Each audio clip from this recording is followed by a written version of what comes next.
His live gavel-to-gavel coverage of the 89th National FFA Convention and Expo is brought to you in part by Culver's, home of the Butter Burger and fresh frozen custard. Welcome to Delicious. And by DuPont Pioneer, proudly supporting FFA and unlocking the potential of our youth.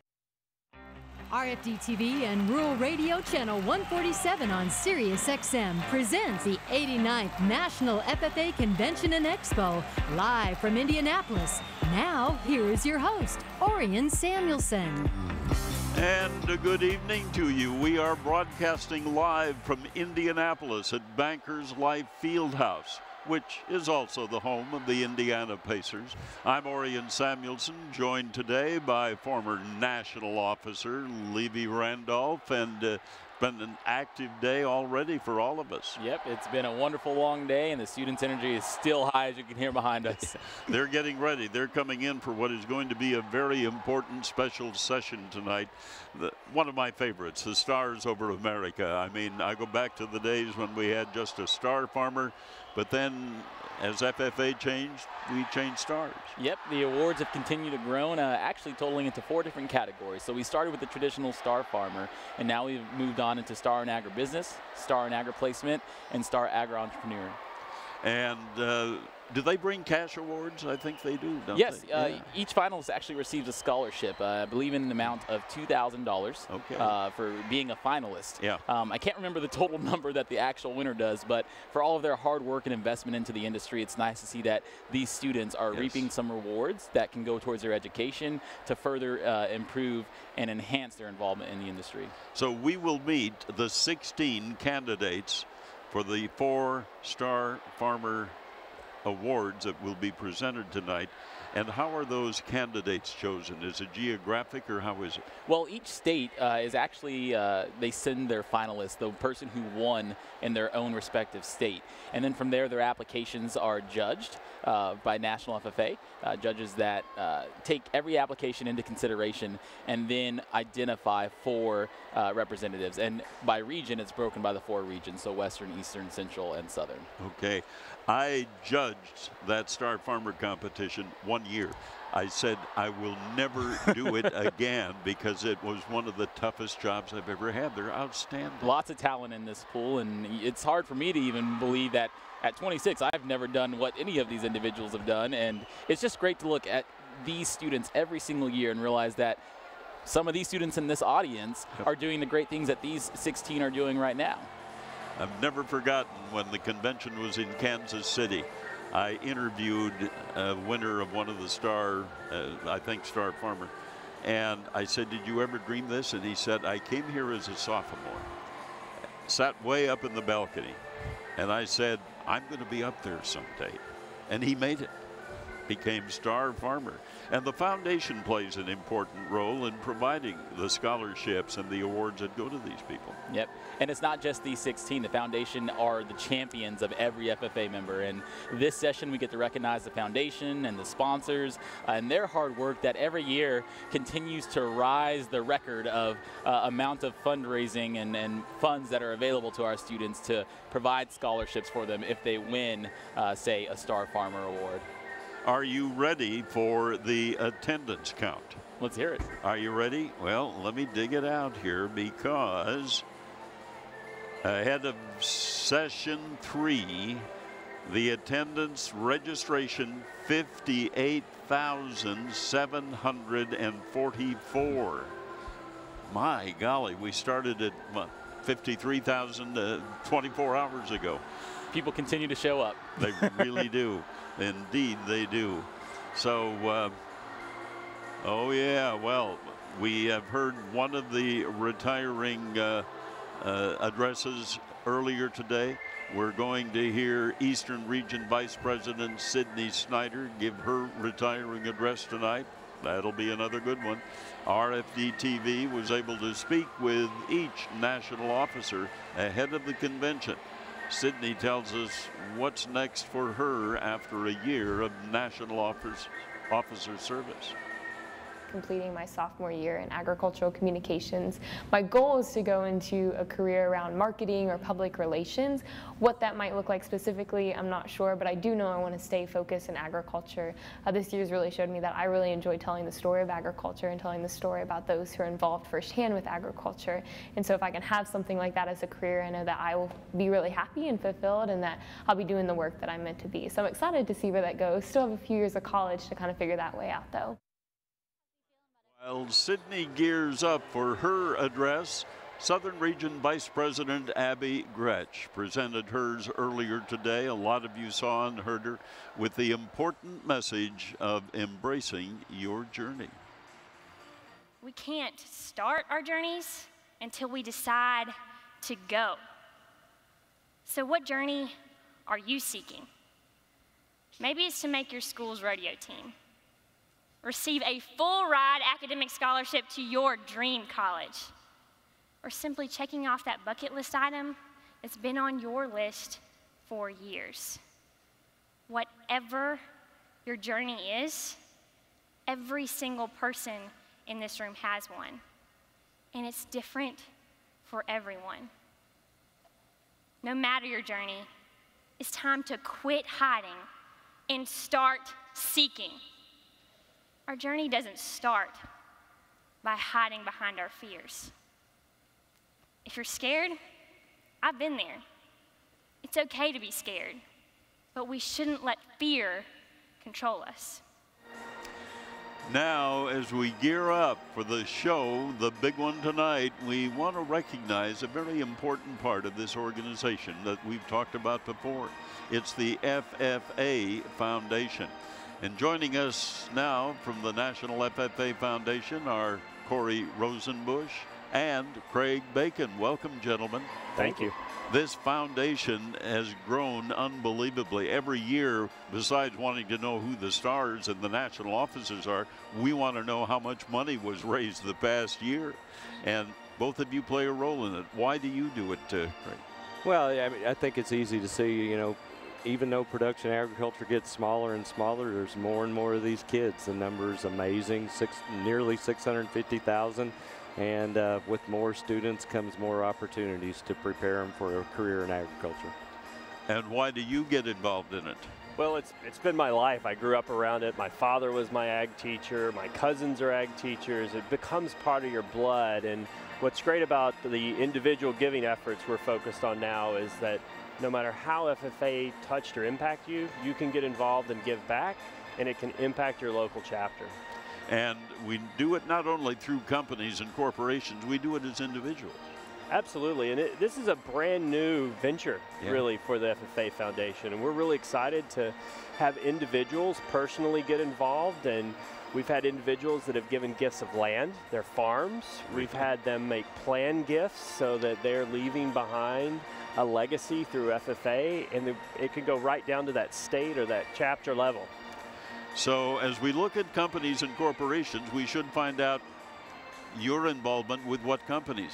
Yeah, so with Tyson Foods, I work with the research and development there. And? I'm president of the Global Cold Chain Alliance. We're a trade association with companies that do food distribution.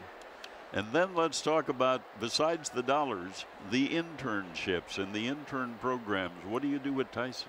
Yeah, I mean, ultimately, I mean, these students are the, you know, the next generation. They're the students that are coming along. And so we, you know, as a part of making sure we've got talent ready, we give them an idea what a career might look like. So we do internships within our research and development effort, and gives them an opportunity to see what a job in R&D would look like somewhere about their junior or senior year in college, and before they've maybe entered graduate school and decided to really make a career out of meat science.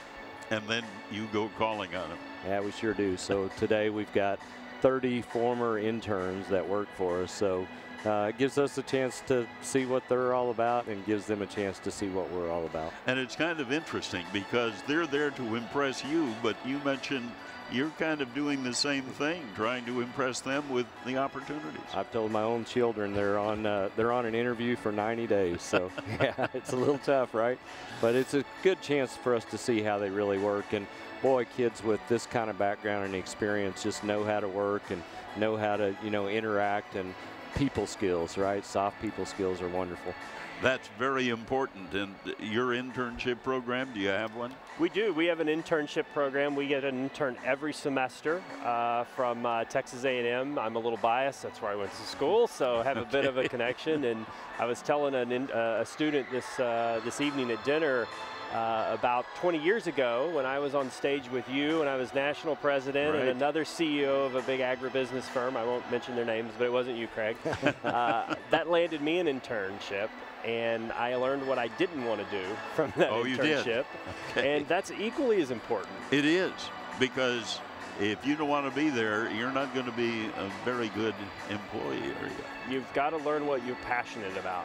So let's talk about, because I think we have about a minute left or so, what impresses you about this convention so far this year? Yeah, I think, again, continues to grow.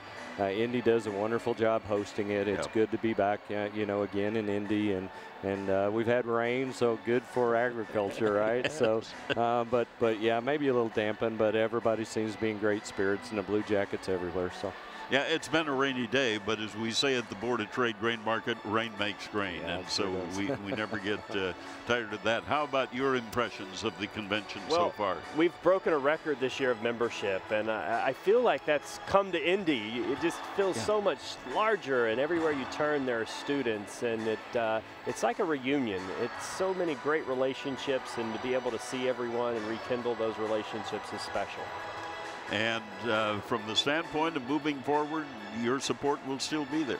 Yeah, I think, I mean, it's once you get involved in this and you see the power of the organization and the power of these young people, and you want to make sure that that carries through, and that our support can only continue to allow them to grow. Same for you? Lifelong commitment, no question. Well, thank you for joining us to talk about the opportunity that a lot more people have, whether they're company execs or whether they're individuals, to support all of the programs through the FFA Foundation. Our thanks to Corey Rosenbush, and our thanks to Craig Bacon for joining us, and thank them for what they do for FFA as members of the foundation. Well, the excitement continues to build here in Indianapolis, despite the fact it's been a rainy day. We continue our pre-show right after this. We love FFA and RFD-TV!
Well, we're back, and one of the strange things, you know, doing the Rose Parade on RFD-TV in January and doing this year in our new setting here in the field house, I never see what's going on. It's all behind me. The parade is behind me, and I see everything the way you do on a TV set. But former National Officer Tiffany Rogers is in the lobby right now, and she's joined by some of those students. Tiffany. Thanks, Orion. So we are here hanging out in the lobby of Bankers Life Fieldhouse enjoying National FFA Convention. And one of the cool parts of convention is all of the cool FFA swag that you can get from the Mega Store over at the Convention Center. You might see this snazzy Carhartt FFA jacket that I've got on. One of those can be yours if you go visit the Mega Store, or you can also get one by going to shop.ffa.com. And actually, we have a certificate here to give out for a free Carhartt jacket, and we have selected a recipient of that, Alexa from the Batesville chapter in Arkansas. You can take this certificate over to the Mega Store and get your free Carhartt jacket so you can sport your FFA swagger on. You're welcome. We're also joined by some state officers from the Virginia FFA Association, so we're going to check in with them and hear how convention's been going for them this week. So to start off, would you all mind introducing yourself and letting us know what position you're in this year? I'm Isabel Leonard, and I'm serving as a state reporter. I'm Sydney Baxter, and I'm serving as state vice president. I'm Kelly Calendar, serving as state treasurer. So Isabel, I hear you guys have been here for a while at convention already, and you guys have had a pretty intense week. Would you mind filling us in on what's been going on with you all? What's your role here? So as state officers, we are serving as delegates for the National FFA organization. Delegates come in a few days earlier in order to do business for the National FFA organization. We have six committees that are pertinent FFA issues that we get to decide, make recommendations to National FFA on important issues so that we can transform FFA into an even better organization than it already is. Yeah, one of those unique things about our organization being that it's student run. So you guys really are making those instrumental decisions that are going to shape our organization. Sydney, you guys, not only this week, but you've had a full year so far. Tell us a little bit about what that experience has looked like for you. Yeah, so since our election in June, we have gone through various team trainings to learn more about ourselves and how we work as a team so we can better serve our members in our association. We have also learned how to facilitate workshops where we can go out to our members and teach them the things that our facilitators have taught us. Awesome. And Kelly, there's still a lot to come, so what's on the agenda? What are you looking forward to after convention and as the rest of your year unfolds? So after convention, we are looking forward to a lot of chapter visits and getting able to reach out to those members in our association. And also as Virginia, we are taking our own international trip, which will be in a couple countries in Europe. So we're looking forward to that as well. And just basically being able to take what we learned from Europe and the agriculture there and being able to bring it back and share it with our organization as well as other associations in other states. Awesome. What a cool opportunity for you all, and we look forward to hearing all about it. And once again, remember to head to the Mega Store here or visit shop.ffa.org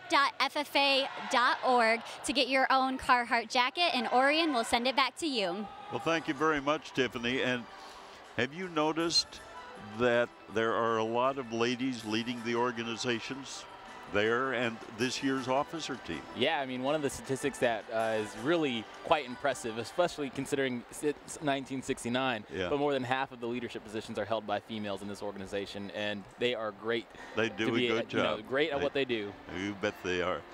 The National FFA Convention and Expo brings in hundreds of companies who work to support the organization's mission to make a positive difference in the lives of students, including a brand new RFD-TV sponsor, DuPont Pioneer. Industry Affairs and Regulatory Vice President Dr. Jerry Flint joined me on the desk at the desk earlier today to discuss his reaction to the convention so far. First, it's been a while since I've attended a convention. Just the size and the number of people that are here and how many are supporting the FFA programs. And we talk about the number of students, but the other thing I like to mention is the number of mature adults who are here from various companies like yours. Absolutely. Why? Yes. Well, FFA represents a strong connection to agriculture, but also future employees. So not only can we talk to the next generation of leaders in the agriculture industry and hopefully a strong talent pipeline. So that's a strong part of why we participate.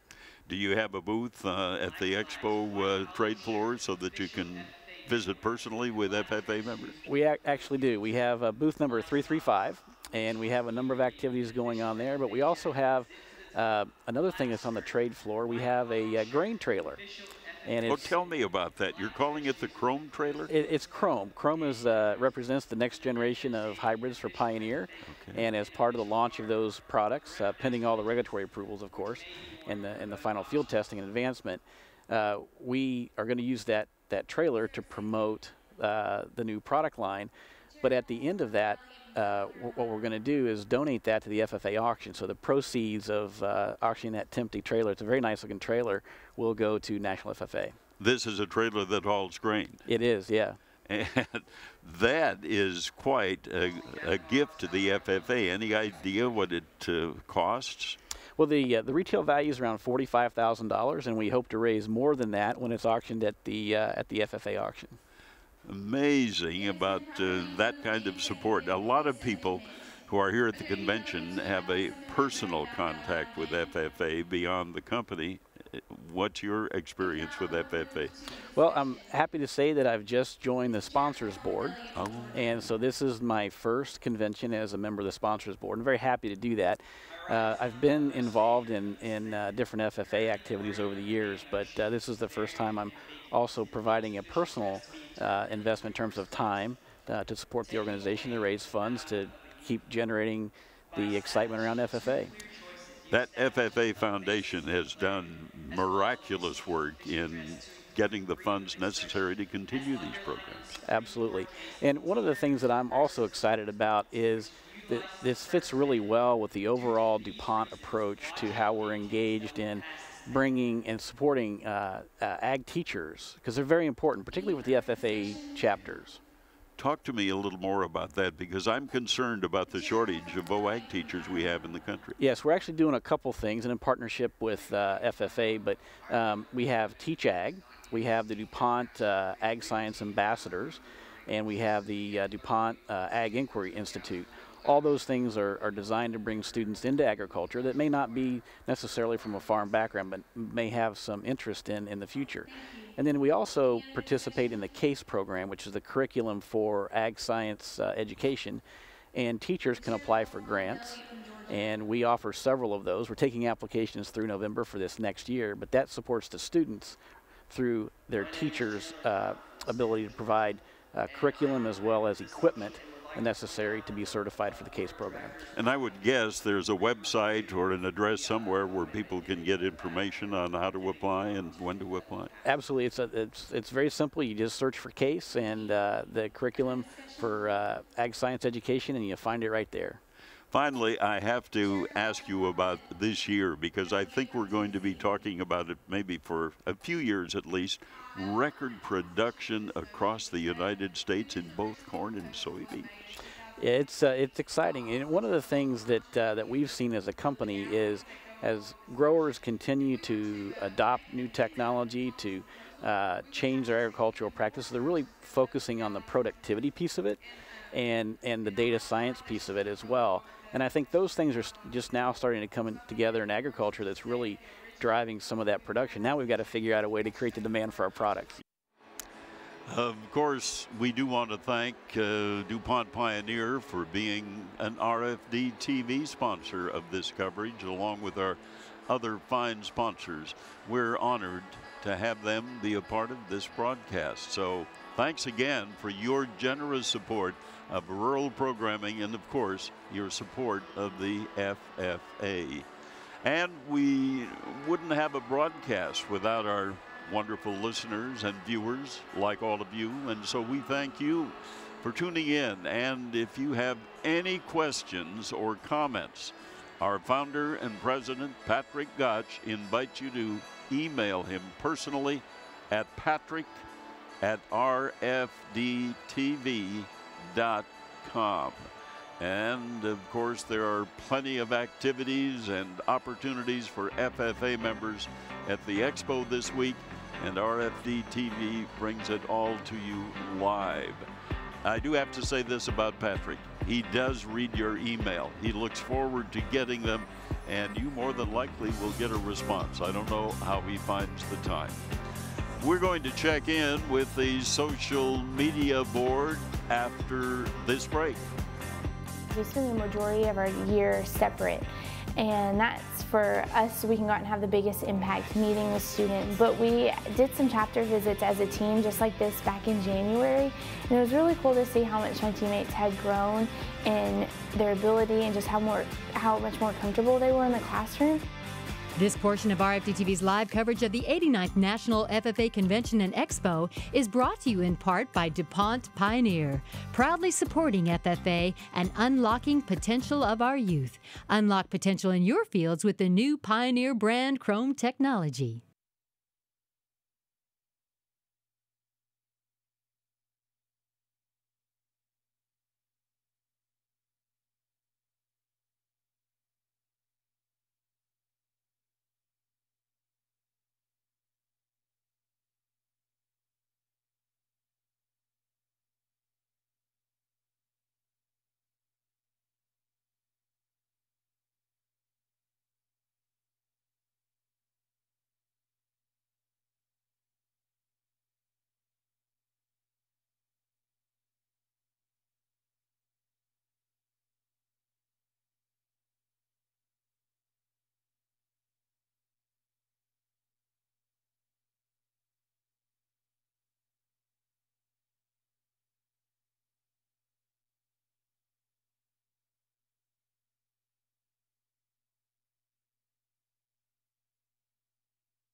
It's getting close to session 3 time, and you've heard it's Star over America, the Star of Farmer, Star of Agribusiness, Star of Ag Placement, Star of Ag Science, and this place is packed with FFA members, but so are the social media waves. So let's go back to the floor and join Tiffany for what they're saying on social media.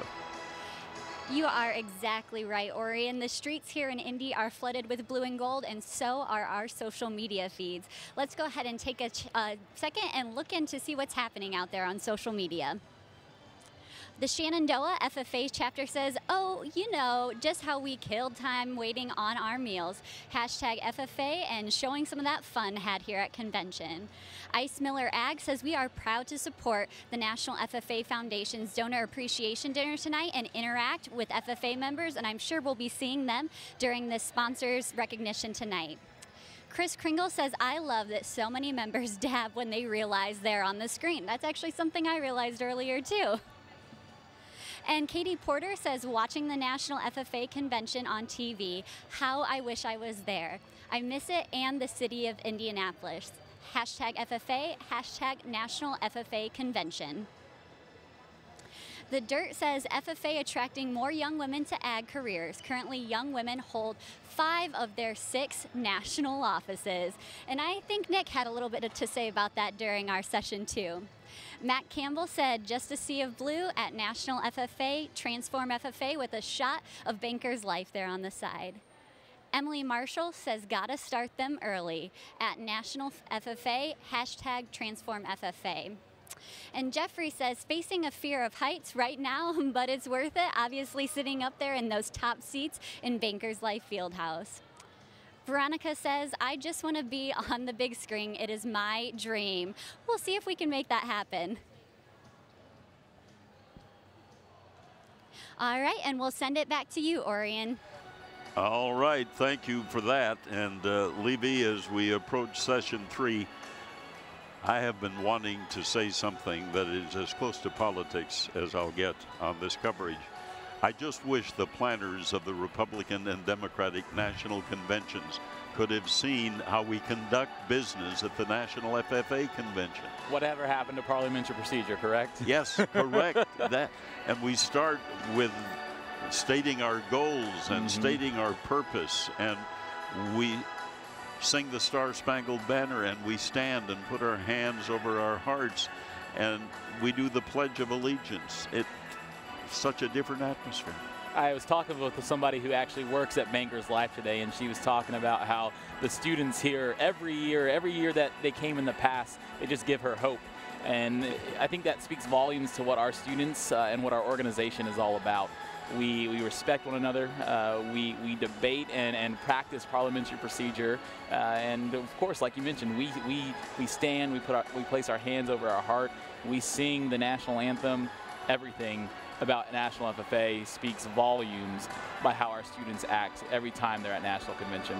And I think I'll write the Super Bowl people and say, why don't you have this FFA chorus sing the national anthem at this year's Super Bowl? That would be so good. All you need is a Super Bowl audience to be the FFA members, and you'll be just fine. Absolutely. So, as we look forward to the stars over America, we also continue to look forward to Saturday evening when we get the new national officer team. You said you think maybe the decisions have now been made after a week of interviews? You know, from what I know, the decision is made Friday. Okay. Yep. The jackets are made Friday night. The nominating committee has that opportunity to be able to see the jackets being made, and I think we can talk more about that when that time comes. But Saturday, man, it's on their minds, be it the national officer candidates, the states that they come from, their state staff and supporters, their family and friends, the members inside the arena. Everybody is waiting to see who is going to be the next 6. Who's going to have their lives change? Who's going to leave an impact? Who are going to be the next 6 faces of this organization? I see that 3,700 FFA members are going to walk across the stage tomorrow to receive their American FFA degree. And that's a cherished degree. It is. But the number has grown every year. What do they have to do to be honored that way? In order to receive their American FFA degree, the numbers have changed. Our students are making $10,000 in their FFA career. That is invested and earned dollars. And not just that, they have to have a wide variety of SAEs and community service hours. They are involved essentially from the time they're a freshman or a middle school FFA member until now, when they walk across the stage, shake their hand of the National FFA president and receive that degree. All of that effort, it's very comparable to being an Eagle Scout in the Boy Scouts, but all of that effort and hard work culminating with receiving the highest degree that the National FFA has to offer. And it's a lot of work for the national officers who have to shake hands with everybody. Very much so. I was one of those individuals, and let me tell you, it comes in hand to have some hand sanitizer to make sure everybody's hands are clean, not just yours, but the close to 3,800 members that you're shaking too. Okay, well, we've talked about the sponsors quite a bit this evening, and now the students share how they feel about those dedicating their time and money to grow FFA leaders.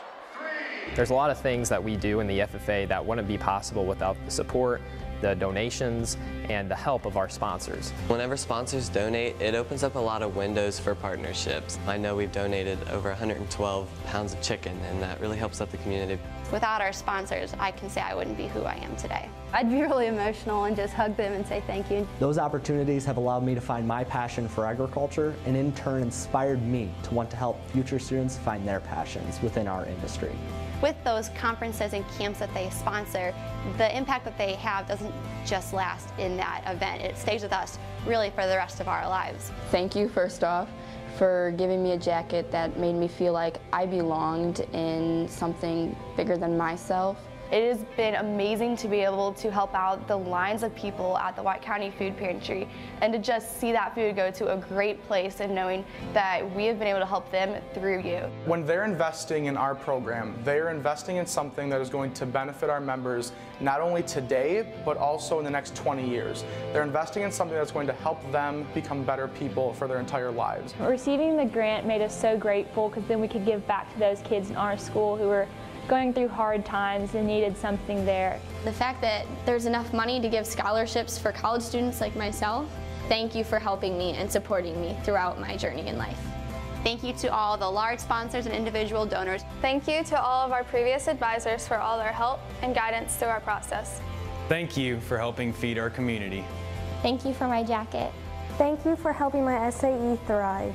Thank you for supporting our local community. Thank you for feeding our school. Thank you for being the reason we can go out and share our passion for agriculture with other people. Our coverage begins tomorrow because once we get past tonight, there's a lot of activity here at the convention. So tomorrow is a full day for the 89th convention, and the coverage begins tomorrow morning, 8 a.m. Eastern Time, 7 a.m. Central Time. That session will feature keynote speaker and former NFL player Jason Brown. Market Day Report begins at 10:30 a.m. Eastern and runs through 12 p.m. Eastern Time, and then we'll take you back to Indianapolis for the Outstanding Ag Teacher Award and the recognition of the National Officer Candidates. And finally, our Friday evening coverage begins at 5:30 p.m. Eastern, 4:30 p.m. Central with Proficiencies Awards and the Talent Selection. So that's coming up, and the building is literally shaking here. You can feel the music inside your body. that bass really is shaking. It really is. I think every year they find the volume and turn it up just to get that excitement level. You know, even though we talked about it earlier, I've still gotten half a dozen emails who keep saying, do they use the prompter? Because all of them speak without a pause, and they don't look like they're looking at a prompter. You've done it, do you? We do not, nope. Prior to convention, we actually spend our time memorizing anywhere from 800 to 1,000 pages. These pages include the words that we say, the movement across the stage layouts, how to hand out awards. We have to memorize everything. And then just in case you forget, we have IFBs in our head that let us know, hey, you might need to move to this side of the stage or 2 feet to the right. So we know what we're saying, we know where we're supposed to be, but there are no teleprompters once you're up there. And the movement on stage, you talked about that. Everything is precise. I mean, everybody knows where to go, and they have somebody there to make sure they go there, because you're going to bring parents of FFA stars on stage, and somehow they all get placed where they're supposed to be. Everything needs to be in the right place for photographers, for cameras, and not just that, for yourselves. Especially when you bring on, say, 10 chapters that are receiving the National Chapter Award, you want to make sure you don't bump into anyone along the way, or they don't bump into somebody right next to them. When you were president, do you remember what the first thing you did was from the standpoint of being a president of FFA? First thing in that year, is that Yeah, right. Well, the first thing I did that year was something that we as national officers are encouraged to do. When it was in Indianapolis, we stayed in the Crown Plaza. And the tradition between national officers is that you hang up your jacket someplace you can see it right when you wake up in the morning. And then when you wake up and you see that jacket, it's a reminder that it is reality and it wasn't a dream. And so the first thing I did once I got to the hotel room was hang up my jacket where I could see it bright and early in the morning. and then left to celebrate with my family and friends. But the next morning, waking up, seeing that jacket with nothing on the back and reminding me that, hey, this is real. Yes. You're about to get on the road for more than 300 days, interact with students from all across the country. That was a great and powerful reminder. Because when you're a national officer, the back of your jacket doesn't say your chapter name or your state or anything like that. And the only place is your name on the front of the jacket. Very, very true. Yeah. And the reason it doesn't have anything on the back is because you're representative of that emblem, of that nation. All the states that are represented here, you have a voice for them. Every time you're on the road interacting with a sponsor, with another stakeholder, with someone who doesn't know anything about FFA, you're not just representing your home state, you're not representing your home chapter, you're representing every student, every teacher, every sponsor, every supporter of the National FFA organization. And so you represent the emblem on your back. And you dare not forget that. Dare not forget it. The Washington Leaders Conference, were you part of that when you were a national officer? Not as a national officer. I did have the opportunity to be a facilitator afterwards. I went to the conference as a student, and it changed my life.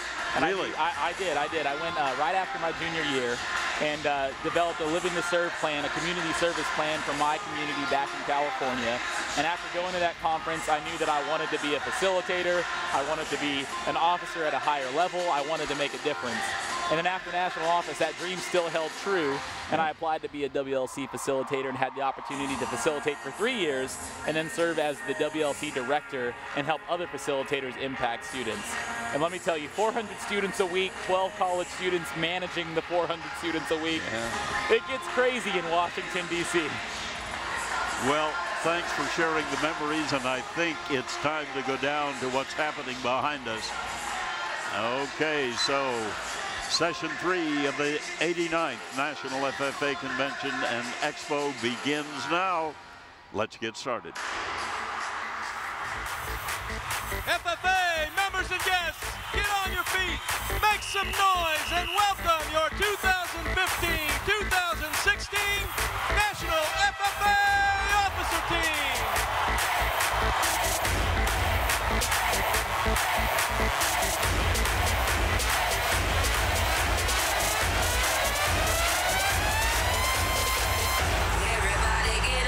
Time to slam now. We got a real jam going down. Welcome to the Space Jam. Get your chance, do your dance at the Space Jam. All right.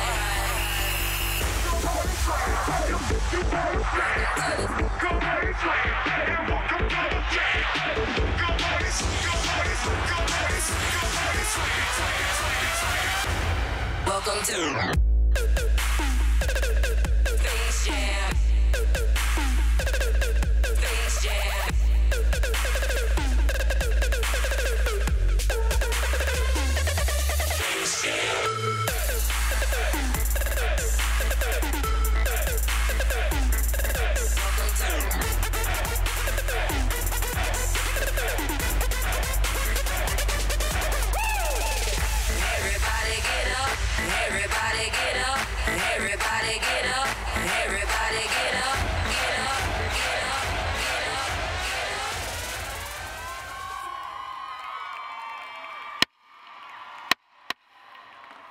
The convention hall will come to order. We're now holding the third general session of the 89th National FFA Convention and Expo. Madam Vice President, are all officers at their stations?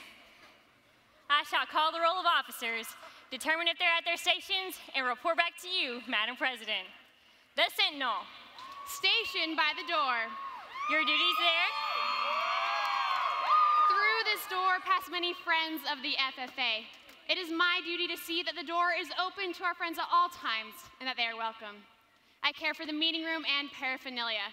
I strive to keep the room comfortable and assist the President in maintaining order.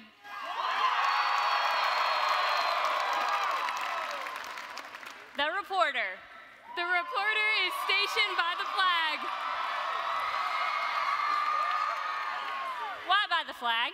As the flag covers the United States of America, so I strive to inform the people in order that every man, woman, and child may know that the FFA is a national organization that reaches from the state of Alaska to Puerto Rico and from the state of Maine to Hawaii.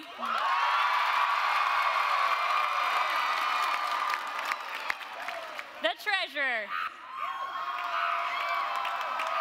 Stationed at the Your duties there? I kept a record of receipts and disbursements, just as Washington kept his farm accounts, carefully and accurately. I encourage thrift among the members and strive to build up our financial standing through savings and investments. George Washington was better able to serve his country because he was financially independent.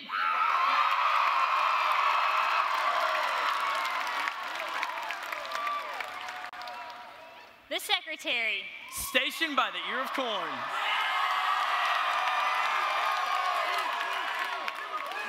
Your duties there? I keep an accurate record of all meetings and correspond with other secretaries wherever corn is grown and FFA members meet. Amen. The advisor. Here by the owl. Why stationed by the owl? The owl is a time-honored emblem of knowledge and wisdom. Being older than the rest of you, I'm asked to advise you from time to time as the need arises. I hope that my advice will always be based on true knowledge and ripened with wisdom. Madam Vice President, why do you keep a plow at your station? The plow is the symbol of labor and tillage of the soul. Without labor, neither knowledge nor wisdom can accomplish much. My duties require me to assist at all times in directing the work of our organization. I preside over meetings in the absence of our president, whose place is beneath the rising sun.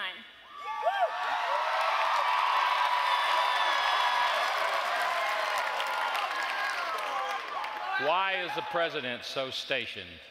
The rising sun is the token of a new era in agriculture. If we will follow the leadership of our president, we shall be led out of the darkness of selfishness and into the glorious sunlight of brotherhood and cooperation.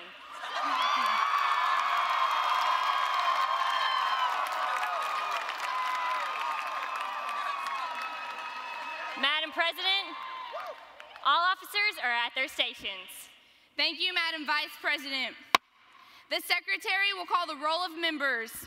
I'm pleased to announce that at this, the third general session of the 89th National FFA Convention and Expo, there are 58,744 members, advisors, and guests present, Madam President.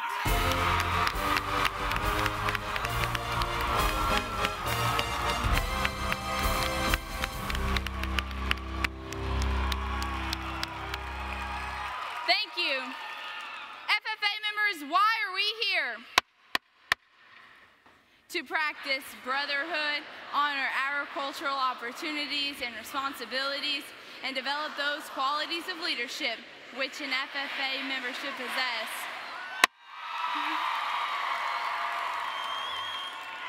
May we accomplish our purposes. I now declare this third general session of the 89th National FFA Convention and Expo duly open for the transaction of business or attention to any matters which may properly be presented.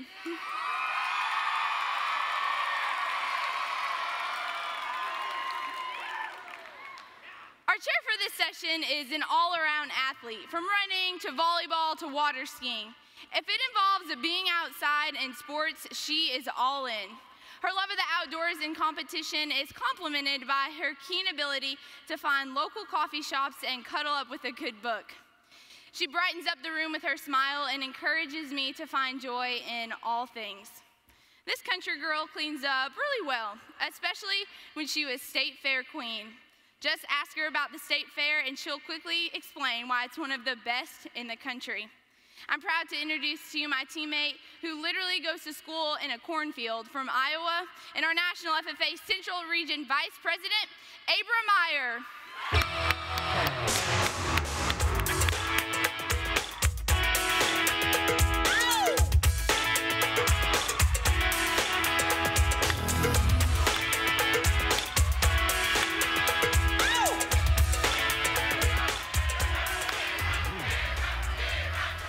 2 years old, air guitar in hand, rocker face on full I loved dancing in my living room with the music bumping as a little kid.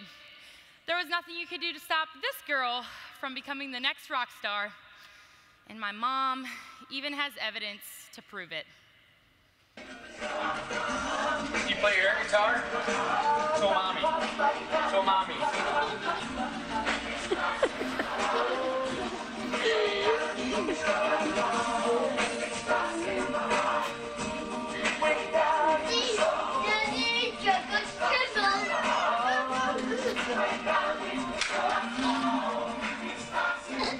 Gotta film the tornado ahead.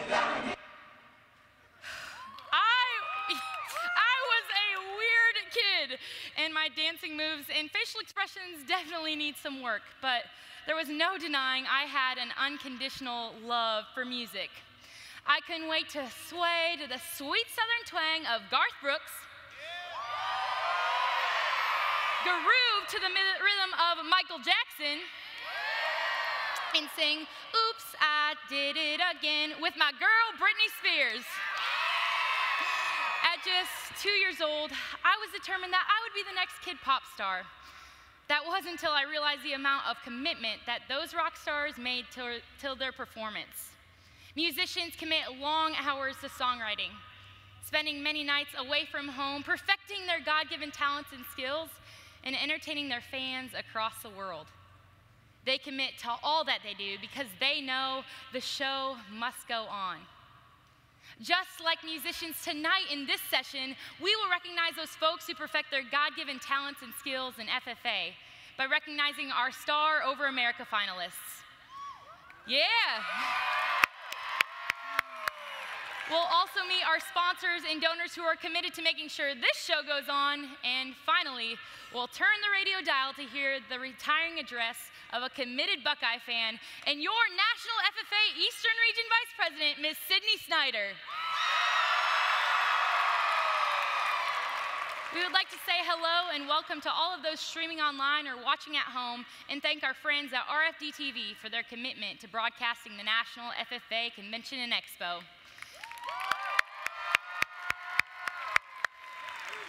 Take a seat, keep that air guitar close by, get ready to rock, because it's time to commit as we kick off the third general session of the 89th National FFA Convention and Expo.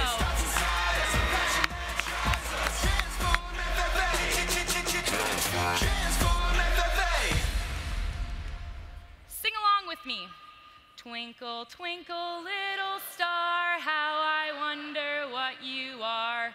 Hey now, you're an all-star, get your game on, go play. The stars at night are big and bright, deep in the heart of Texas. While the rock stars of music have committed time and thought to writing these clever songs about stars, FFA has rock stars of its own who have committed time and thought to becoming the stars of our organization. The Stars Over America are committed to premier leadership, personal growth, and career success. They are the best of the best amongst thousands of students because of their investment in their supervised agricultural experiences. Finalists have mastered skills in finance, management, production, and research, and tonight we will recognize the winners in each area. The Star Over America Awards are made possible by the generous support of our sponsors who believe in the impact that these young leaders are already making in the agricultural industry. First, let's start with our star in agribusiness. Yeah, these members are the future entrepreneurs of the agricultural industry. They know the value of being a leader and taking initiative and show outstanding achievement in their projects surrounding agricultural sales, services, and other endeavors. You might say these members are taking care of business every day. Let's welcome our finalists for Star in Agribusiness.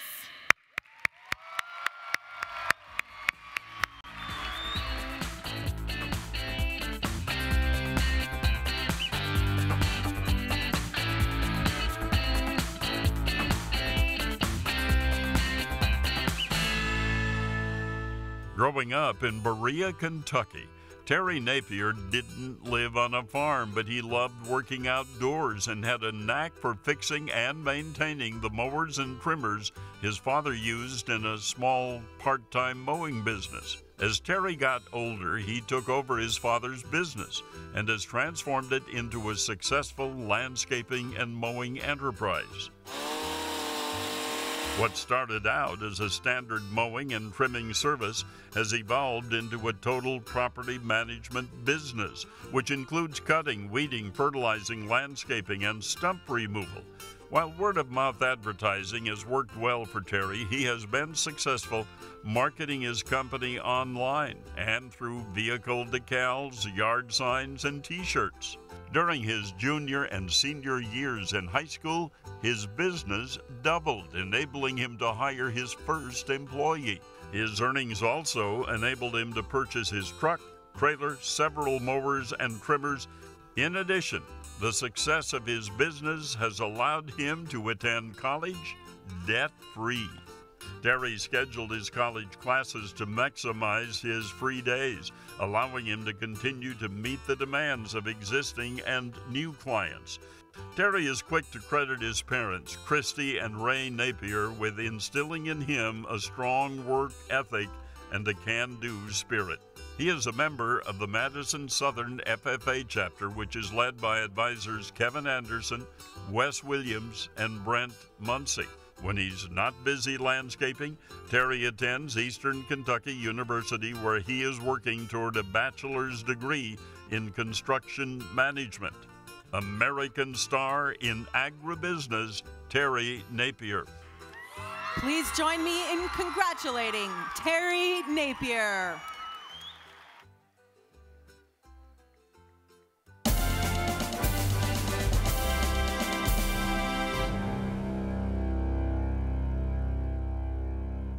David Stenzel of Wells, Minnesota has a mantra for his business, and it's simple: diversity, diversity, diversity.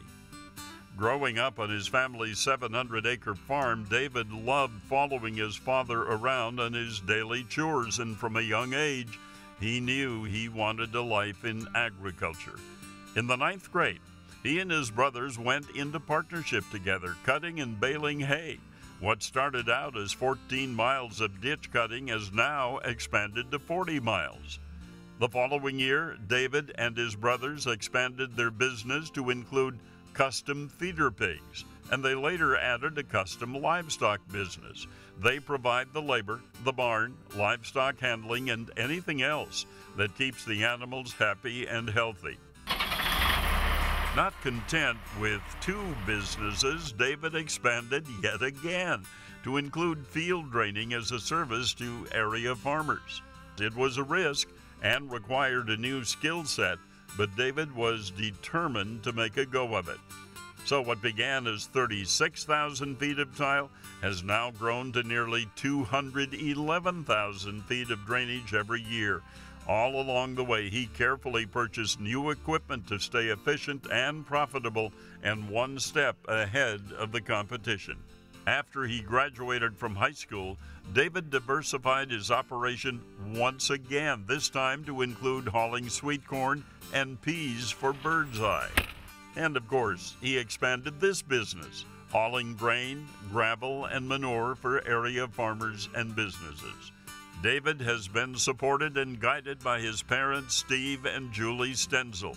His United South Central FFA chapter advisor, Dan Dilla, has given him the tools and the knowledge to move forward and is proud of David's success. David plans to continue expanding his business and working closely with his family. American star in agribusiness, David Stenzel. Please join me in congratulating David Stenzel.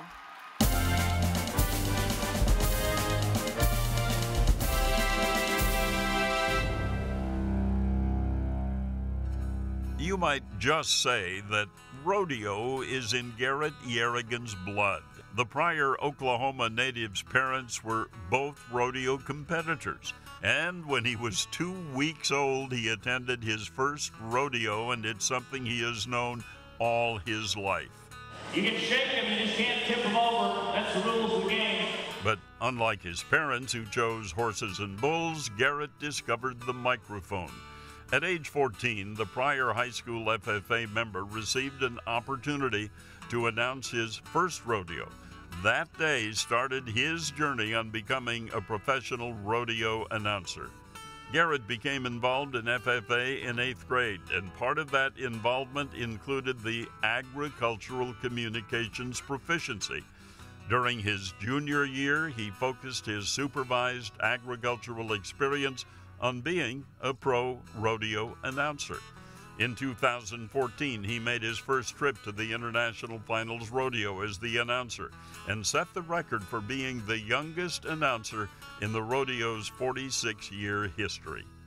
In addition, he was selected to work the National Junior High Finals Rodeo in Des Moines, Iowa, as well as a 3-month run in the Canadian provinces of Ontario and Quebec.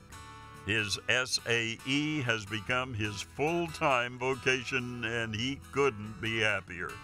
Garrett credits FFA for molding him into the person he is today and says that he will continue to live the motto, learning to do, doing to learn, earning to live, living to serve.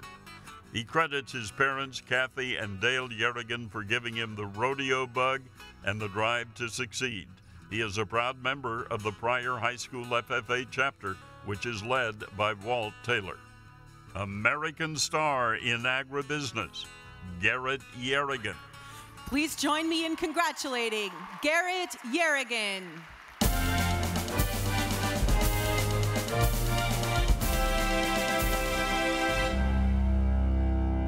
Shane Mueller of Garrettson, South Dakota, has been throwing hay bales since he was big enough to lift them.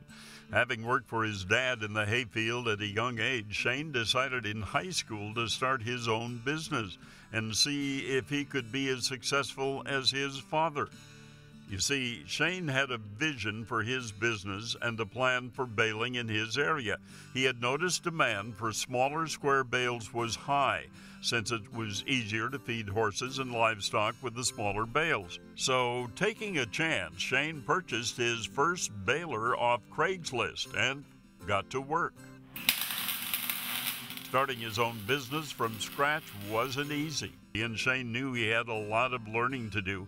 Budgeting, forecasting, and knowing when to purchase new equipment were keys to making sure his business stayed profitable.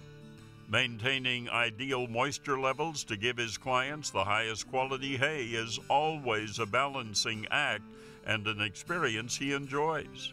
Shane has learned tough lessons in marketing and advertising his product. Having grown from 3 custom clients to 7, he has taken those lessons to heart and is continuing to learn and grow.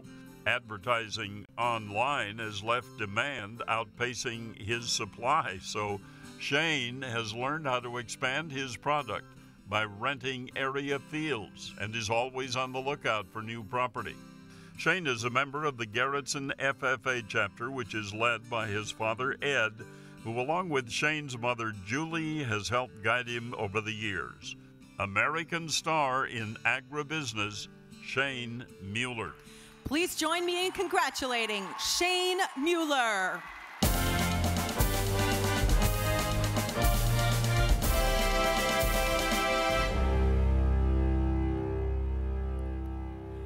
The 2016 star in agribusiness is Shane Mueller from South Dakota.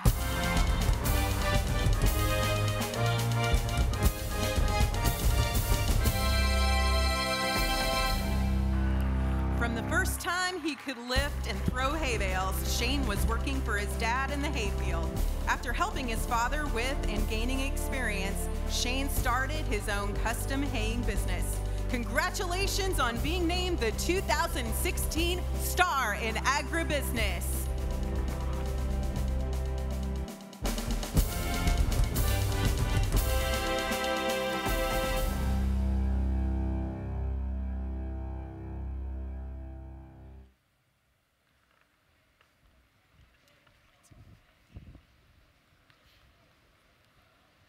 My friend Brittany is a mad piano and guitar player. Because of the influence that music had in her life, she uses her talents and resources as a profession, working with students who have autism and other learning disabilities. She believes in paying it forward with impact. Our sponsors and donors possess that same attitude of philanthropy. They are past members and friends of FFA who have been impacted by the organization and pay it forward by using their talents and resources to help FFA members grow and succeed. Let's see how our partners transform purpose to action. It's the last standing farm in Chicago. People driving down Pulaski and they're all looking at us like, what is going on here? Like, why are there kids farming in the middle of Chicago? I moved over here in the middle of my 6th grade year. In horticulture, I mostly do floral design, and then I'm the assistant manager for the floral design team and the greenhouse management. There I'll help with like flower and garden show or arrangements, wedding orders, anything like that. We love the atmosphere, just the creativity that people have and the opportunities that we have to show, and being able to like be proud of what we do and show it off. I really like the fact that FFA is like really open, and it's just nice to meet different people from other places because I've never been outside of Chicago. I do appreciate FFA a lot, so I do plan to always be actively in FFA as much as I can. Thanks for being here, I appreciate it. So I was this young black kid on the south side of Chicago who joined this Future Farmers of America organization that people thought was crazy. My freshman year of high school, I had the opportunity to run for Green Hand chapter office. And in 1994, I was elected as the first African American and urban national president of the FFA organization. That opportunity, although that happened over 20 years ago, really helped me to develop a sense of self-esteem, become a better communicator, figure out what it means to become a leader. He's the man who knows everything about horticulture. He's Jim Fizzell. When I finished the 8th grade, I came down with a bone disease that made it impossible for me to walk for 2 years. And I listened to radio a lot. Turned out it was the turning point in my life. And so here's where FFA and my BOAG teacher comes in. And he said, when you get back on your feet, I'll get you into FFA public speaking. So in my junior and senior year, I started holding an office or two in FFA, but got involved in original orations. By the time I was a senior, man, I was good. I was really good. I've been here doing radio for WGN and television for WGN-TV since 1960. Without FFA, I wouldn't be here today, I'm sure. I've met national officer teams for decades, and every time I meet them, I think they can't get any better. But next year, they do. They're so bright, so enthusiastic, and they're committed to getting an education and learning about the world of agriculture and agribusiness today. I do appreciate the fact that everyone who's in FFA is given a chance to excel as far as they want to go and do anything they want to do. We were helped a lot when we were young, and it's important to me to support it because it can't get along without our financial support. It's great that we have people to give us these opportunities to go on these conferences and leadership conferences and conventions. They invite us out to other places. They'll bring officers from other states here. The FFA Alumni Association is a way that you can encourage these young people and hopefully stimulate in them that they continue to support the FFA program and invest in it. My 7 years of being involved in the FFA organization, in some ways it saved my life. It gave me direction. I give back because I want to make certain that I can help others to experience what I've experienced.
1969, and our National FFA Sponsors Board and Individual Giving Council does exactly that.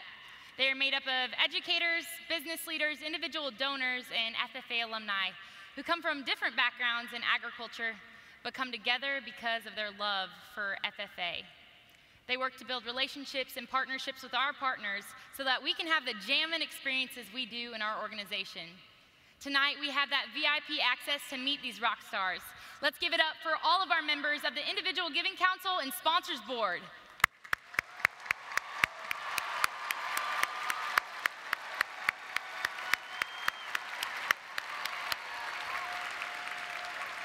Rob Bass and DJ Easy Rock released the hit, "It Takes Two to Make a Thing Go Right." And that phrase is exactly right. These next two individuals work tirelessly to ensure that all things go right for the National FFA Sponsors Board and Individual Giving Council. They believe in the mission and vision of FFA. Let's give it up for our leaders of the Sponsors Board and Individual Giving Council, Dr. Craig Bacon and Mr. Corey Rosenbush.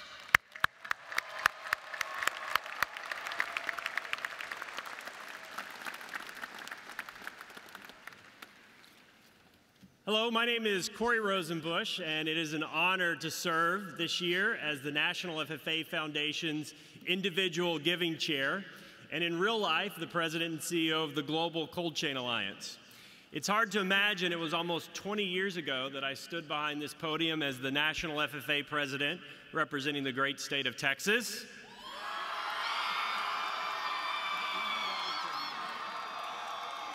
And I can assure you, I had absolutely no idea that this career path even existed or what a cold chain even was.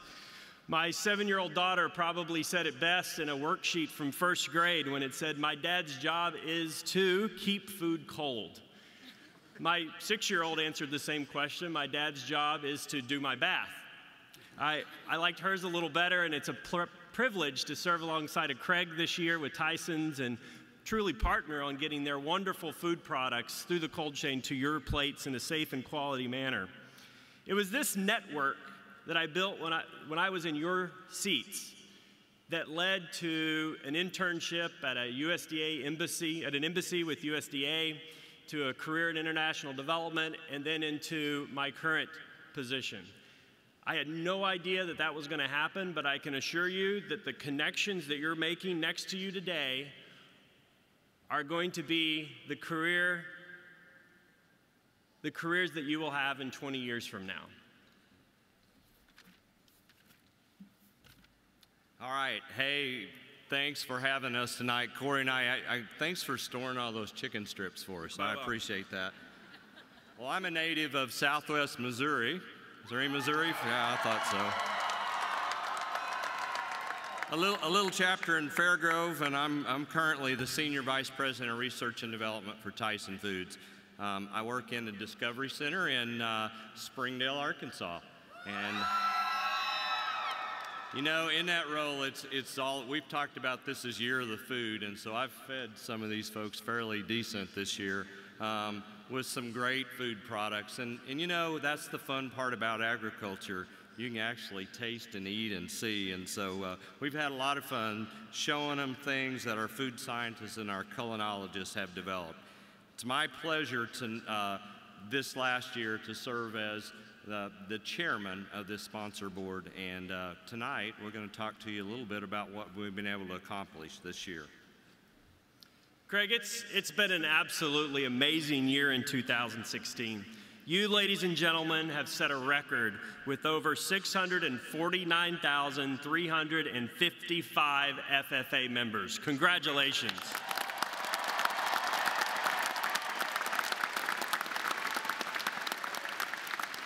Indeed, it's been a banner year, and we have several people here this evening that are continuing to dedicate themselves in supporting that mission of FFA. They are truly the living to serve model. I'd like to invite them to join us here up, if they would stand and let themselves be announced about the funds that were raised and supported this year. You know, we really stand on the shoulders of those who have led before us, foundation boards before, and we paved the way for others to transform the experience of FFA members. Because of their commitment, we're able to continue to grow leaders, build communities, and strengthen agriculture. Please welcome past chairs of the National FFA Sponsor Board and Individual Giving Council, if you'd please let yourself be known.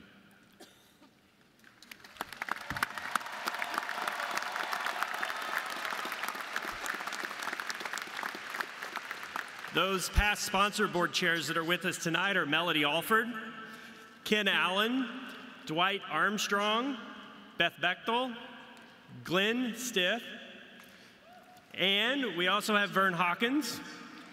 And then on the Individual Giving Council, we have Glenn Stith again, Elin Miller, and Mark Tim. Let's give them a big round of applause.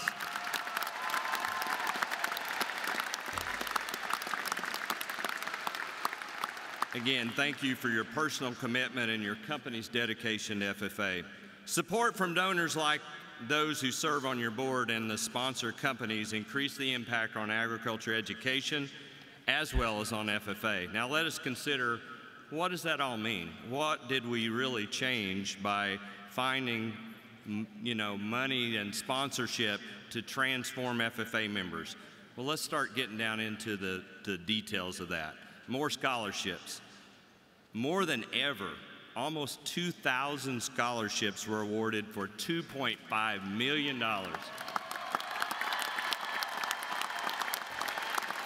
Of the total raised, nearly $4 million were granted to individuals, local chapters, and state associations. More than $1 million in annual total was raised in support of ag education. That includes state staff and agriculture educators. Give it up for them.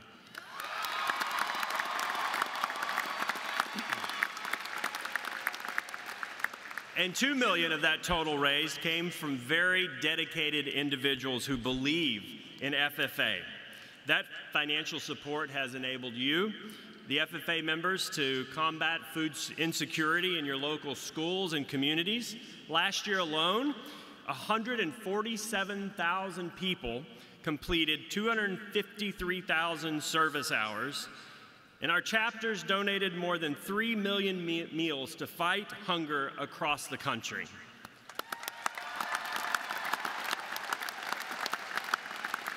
FFA members and sponsor donors want your support, so because we believe in the future of agriculture, the future of food production, and doing it with less land and water than we've ever had before, we're committed to FFA, knowing that you represent the next generation of leaders in industry, government, and our local communities.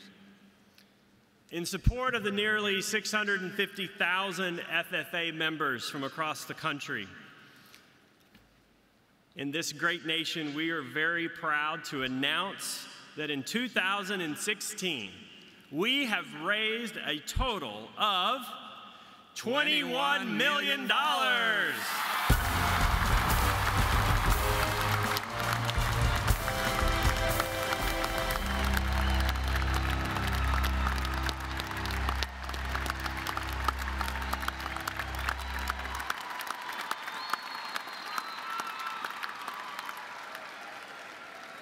You know, I would say that as long as you keep growing, we keep needing to raise dollars, right? So I'm going to challenge the rest of the group that will continue this effort to raise more and more dollars to help you as FFA members. And as you leave the FFA as a member, I really would encourage you to stay connected as an individual and remember what it has done in your life. As you transition into those adult years, I can speak from experience. There are many ways to stay engaged, and we hope that you will well into the future. Abram, on behalf of all of us here, it's been a pleasure to work with you and your fellow teammates, Taylor, Nick, Abby, Sydney, and Sarah this year. It's been an honor to serve all of you.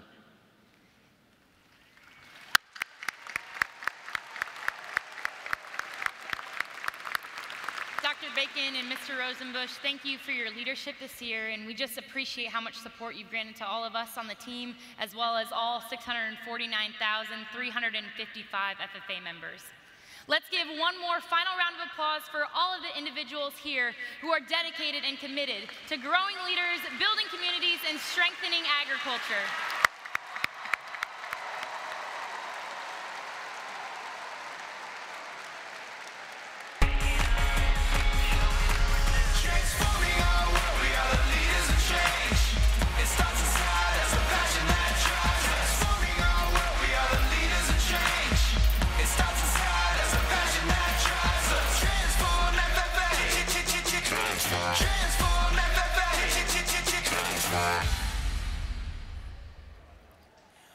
Please welcome back to our stage, sponsored by Wrangler and under the direction of Dan Tidor, our national FFA talent.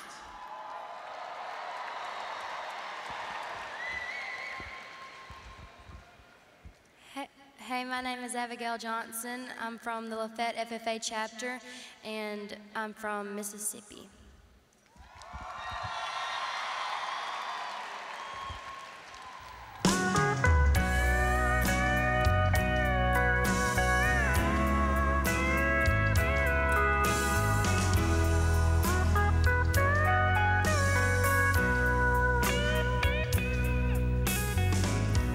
She loved him like he was the last man on earth.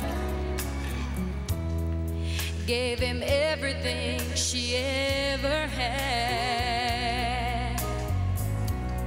He'd break her spirit down, then come loving up on her. Give a little, take it back.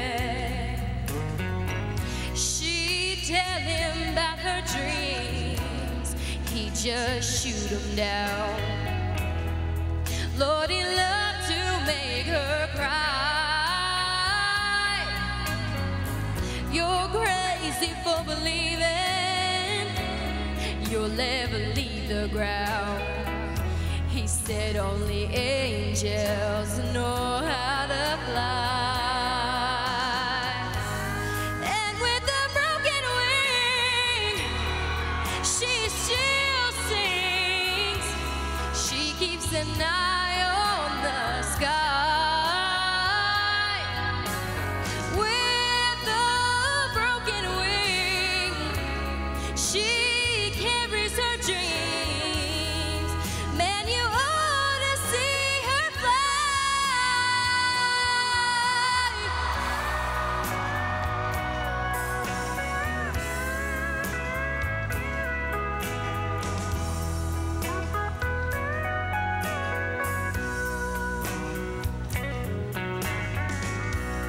One Sunday morning, she didn't go to church. He wondered why she didn't leave. He went up to the bedroom, found a note by the window with the curtains blowing in the breeze. And with a broken wing, she still sings. She keeps an eye on the sky. With a broken wing, she carries her dreams. Man, you ought to see her fly. With a broken wing, she carries her dreams. Man, you ought to see her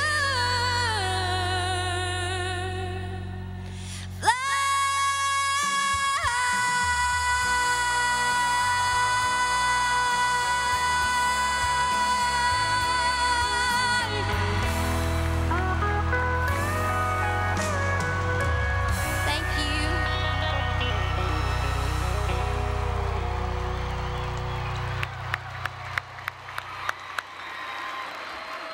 Rihanna hit all of us pop music lovers this past year with the hit Work, Work, Work, Work, Work. And our star and agricultural placement finalists know exactly what that phrase means. They take their knowledge from the classroom and put it to work in an agriculturally related job. They are never shy to point out how to improve themselves and the work they do, and they are committed to career success. Ladies and gentlemen, join me in welcoming our finalists for Star in Agricultural Placement.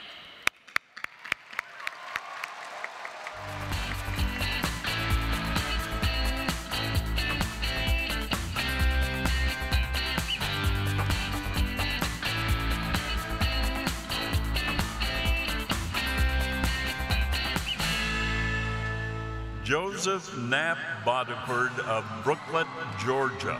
set the course for his future at age 4 when he planted his own garden. While he was weeding, fertilizing, and watering, he was also finding the biggest passion of his life, agriculture. Fast forward to Knapp today, and that same childhood passion can be seen in everything he does. Knapp grew up on 2 family-owned farms, Bodiford Farms, owned by his father, which includes 2,250 acres of corn, peanuts, and cotton, and Gruber Farms, owned by his uncle, which harvests 7,750 acres of cotton and peanuts. Both of these farms have been influential to Knapp, allowing him to see a variety of production practices and strategies. His path to success started with moving trucks and operating fertilizer mixers, and he recently gained his private pesticide applicator license. Equipment repair and advanced technology installation were another focus of his SAE, and Knapp has learned how to maintain each piece of equipment on his farm. With his diversified crop production SAE ranging between 2 farms, he has learned all the duties necessary to run his own operation, including managing teams of workers and working directly with clients. Every step in his SAE has contributed to the larger knowledge base Knapp uses every day. Along with his daily responsibilities on the farm, he has also worked for a variety of companies and attended various conferences. Those unique opportunities have given him specialized knowledge in a variety of industries. Knapp is a member of the Southeast Bullock FFA chapter, which is proudly led by advisors Susanna Lanier and Brian Elrick. His parents, Joe and Susan Bodiford, are proud of Knapp's accomplishments and will continue to be a partner in his business. American star in agricultural placement, Joseph Knapp Bodiford. Please join me in congratulating Knapp Bodiford.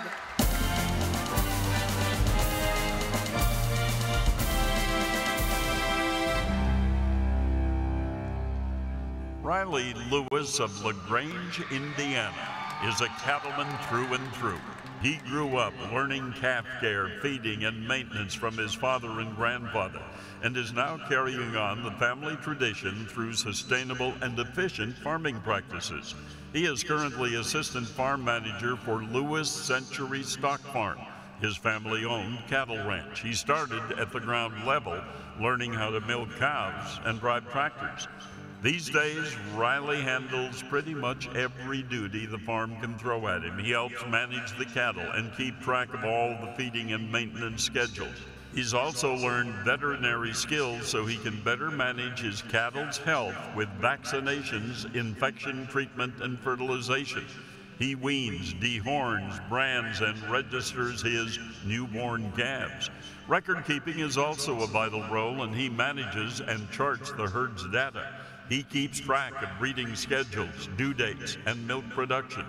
Riley plays an important role in the farm's corn and soybean production. Keeping track of the crop's health is key, and this experience has added to his overall knowledge of how to operate a successful farm. He was instrumental in increasing the yields on some of his father's worst performing fields by adding an irrigation system with 3 center pivots. His parents, Brian and Debbie Lewis, have helped their son learn all aspects of their farm. They've even come up with a plan to help Riley increase his equity so he can buy into the farm after college. Riley is a member of the Prairie Heights FFA chapter, which is led by advisors Ben Liu and Ron Knoll. He plans to graduate from Purdue University with a degree in agricultural economics. American star in agricultural placement, Riley Lewis. Please join me in congratulating Riley Lewis.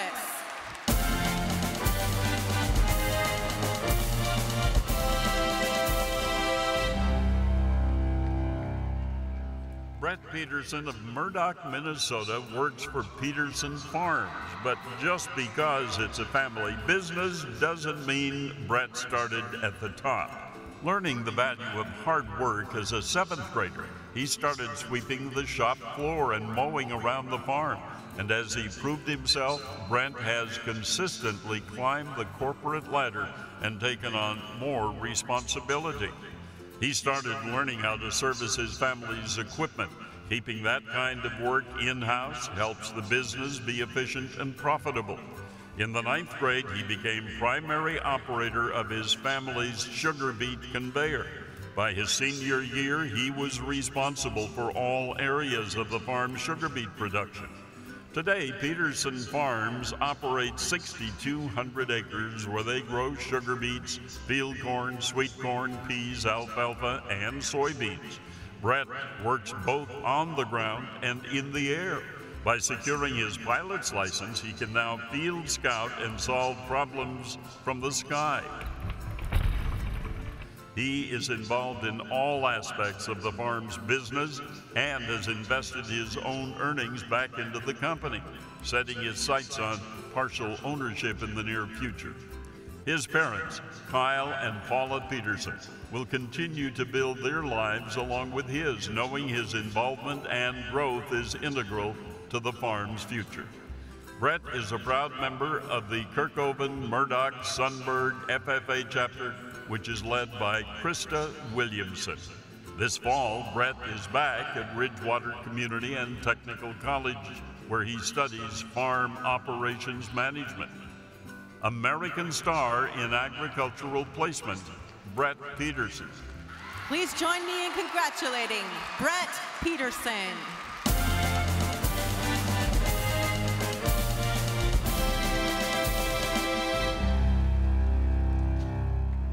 Nathan Lystra of Randolph, Wisconsin, grew up helping his father with the family's businesses, Lystra View Farms and Lystra Seeds.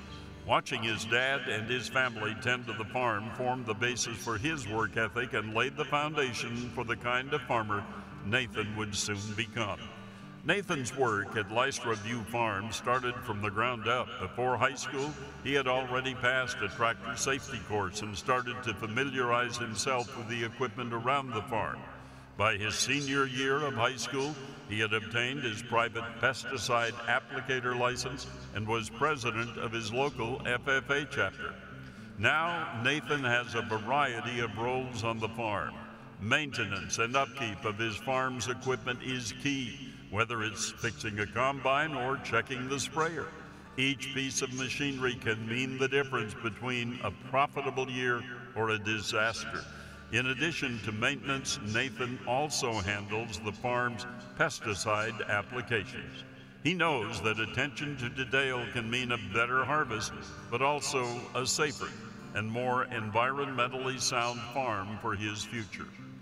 Staying informed and keeping up with the latest technology is important for his farm. So learning how to pilot a drone to scout his fields has not only been fun, but has become a useful tool.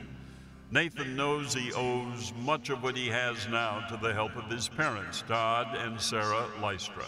His advisor, Keith Gundlach, leader of the Randolph-Cambria-Friesland FFA chapter, has also helped guide him and shape his love for agriculture. Currently enrolled at the University of Wisconsin-Platteville and majoring in agribusiness, Nathan hopes to continue to work toward being a progressive agriculturist and lead his family's farm for the next generation. American star in agricultural placement, Nathan Lystra. Please join me in congratulating Nathan Lystra.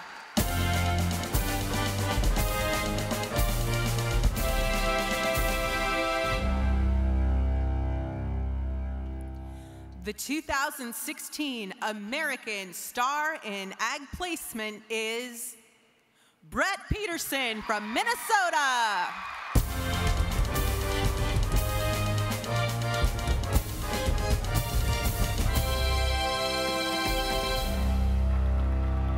When Brett was young, he always wanted to be involved in the farm.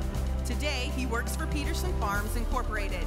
They farm 6,200 acres of sugar beets, field corn, sweet corn, peas, alfalfa, and soybeans. Congratulations on being named the 2016 Star in Agricultural Placement.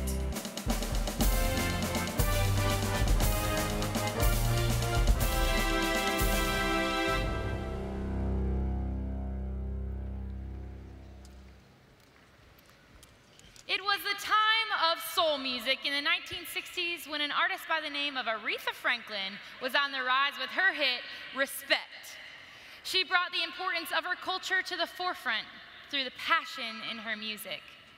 Just as Miss Aretha poured her heart and soul into singing, our more than 2,400 partners pour their heart and soul into FFA.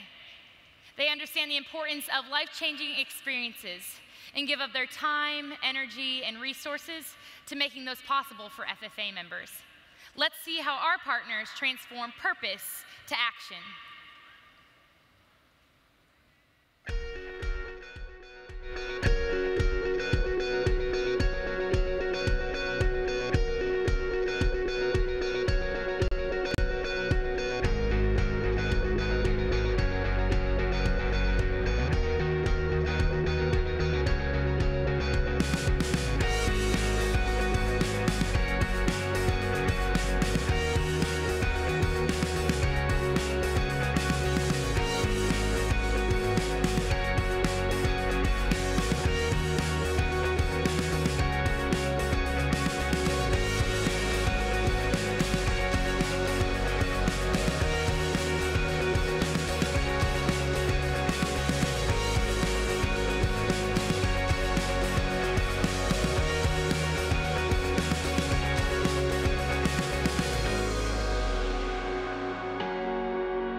it was LP and vinyl records. Then 8-track tapes gave way to cassettes. At one point, we all had our Walkmans with our little CDs. And today, it's Spotify telling us, your next 30 minutes are ad-free thanks to the following sponsors. We have seen milestones take shape in the music industry. There are milestones filled with movers and shakers transforming the way we listen to music. Our next group also believes in creating milestones. They change their purpose to action by providing us with transformational experiences. They're examples of living to serve as our long-term supporters and friends. Let's be sure to show them our appreciation for their commitment to transforming FFA over the years as we welcome our milestone supporters.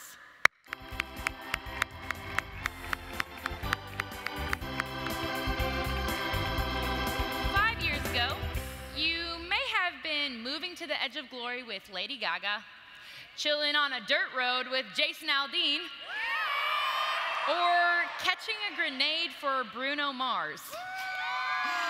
2011 was a monumental year in music, but it was also a monumental year as these friends began giving to the FFA.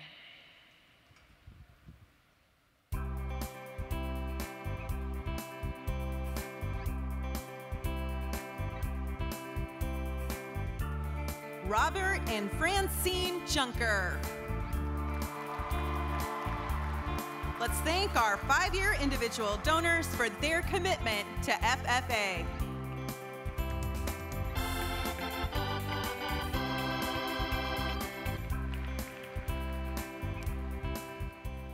Slumber parties and sleepovers surrounded the year 2006 as every elementary boy and girl gathered around the TV to sing, get your head in the game. Yeah. It was the year High School Musical premiered on Disney Channel. Just as that cute Troy Bolton was shooting the outside J, these 10-year donors were getting their heads in the game as friends of the FFA.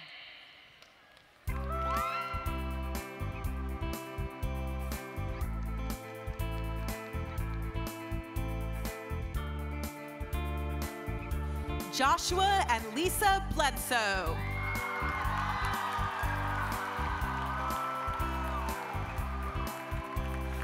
Cindy Hefner.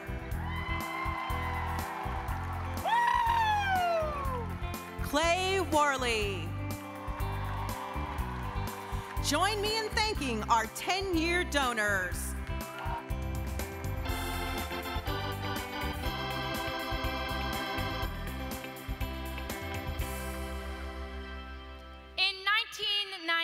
It was the year that the king of country, George Strait, was blaring across the radio with pop stars LL Cool J and Whitney Houston. Yeah, these folks were creating milestones in the music industry. Meanwhile, we also had folks creating milestones right here in our organization. Let's welcome those who are receiving recognition for 25 years of support.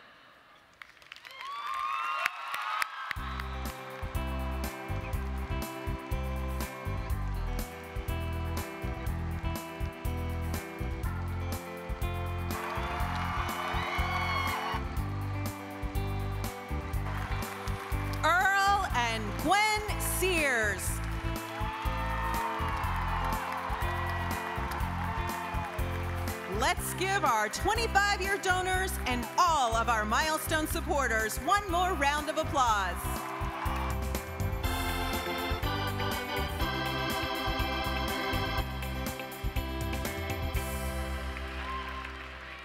Everyone, and I mean everyone, 711 million viewers to be exact, sang along with Miley Cyrus as she debuted her hit, "We Can't Stop, and We Won't Stop."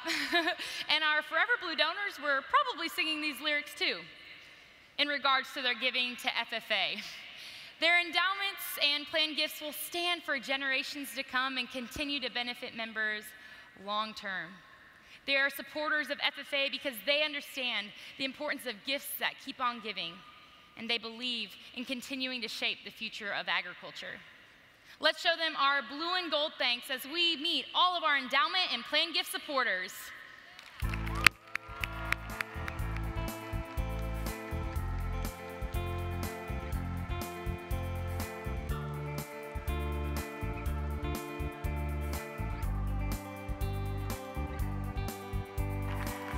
Donors committing to a planned gift are Mr. Tim Hoberty, Elin and Bill Miller, whose planned gift will fund an endowment. Endowments that were created this year are the Amberly Snyder Courage Award Endowment. Representing the endowment is Billy Fry with RFD-TV. The Station by the Plow Endowment. Representing this endowment is Dave Gilmore, Senior Vice President with John Deere. And the W. Dwight Armstrong Legacy Fund. Representing the endowment is Dr. Dwight Armstrong. Please give our Forever Blue donors another round of applause.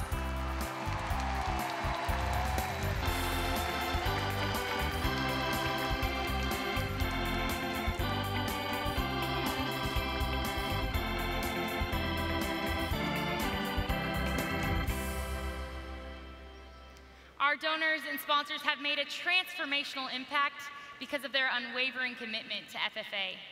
This past May, my teammate Taylor and I ventured to Wisconsin, where we met with our partners at Culver's.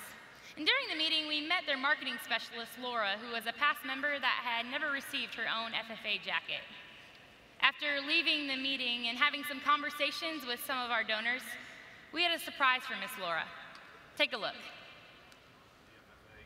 The national officers kind of put some things together, and one of the things they realized was she never received her blue jacket. And so, on behalf of the national officers of the FFA, we're proud to present you.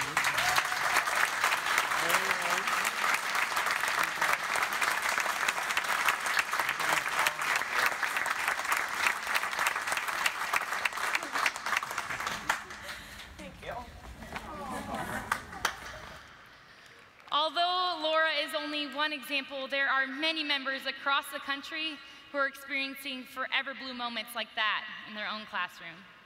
In fact, since 2014, more than 2,500 deserving members have received their very own FFA jacket as a result of the Give the Gift of Blue program. And it's all thanks to the relentless support and commitment of our sponsors and donors. Whether it's a Career Development Event Award, SAE Grant Scholarship, you name it, our sponsors and donors are living to serve. They transform purpose to action in everything they do, and we are forever grateful. Ladies and gentlemen, let's get on our feet one final time and show them one big round of applause for all of their support and commitment.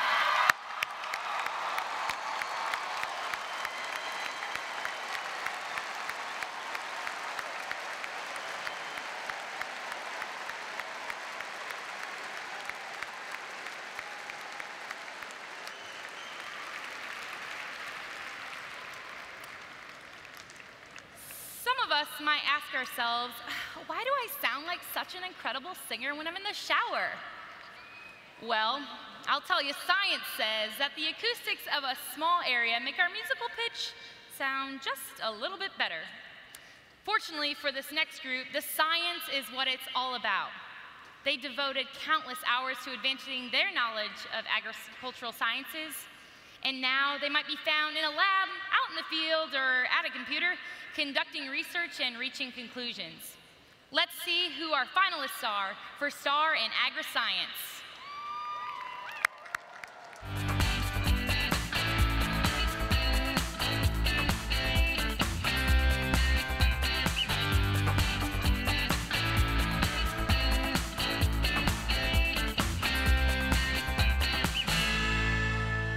Jordan Payne of Oxford, Nebraska, knew from an early age that agriculture was in her future. Her foray into an agricultural career began with bucket calves and a small herd on her family's farm, but Jordan wasn't content to simply care for her calves. She had questions about the science behind raising and feeding her livestock. Questions such as, how can feed cycles and feed quality affect the rate of gain? This early question not only became her first research project, but helped create a lasting curiosity about agri-science.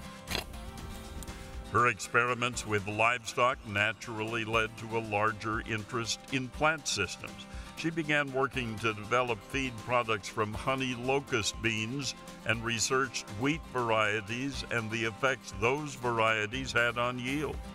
One of the biggest turning points in her agricultural career came after she was named a White House Champion of Change.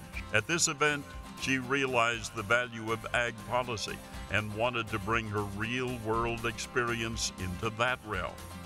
This desire deepened after a trip to Haiti, where she saw the results of a weakened agricultural system, and she developed a passion for helping those in need.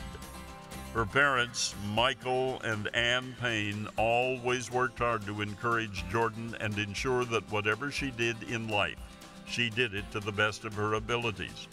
Jordan is a member of the Southern Valley FFA chapter in Oxford, Nebraska. Under the watchful eye of her advisor, John Lechtenberg, Jordan has continued to grow and learn about the industry of agriculture. Jordan is currently a junior at Purdue University, majoring in agricultural education and political science.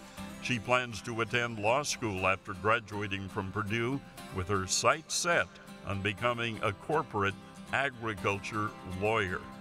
American star in agri-science, Jordan Payne. Please join me in congratulating Jordan Payne.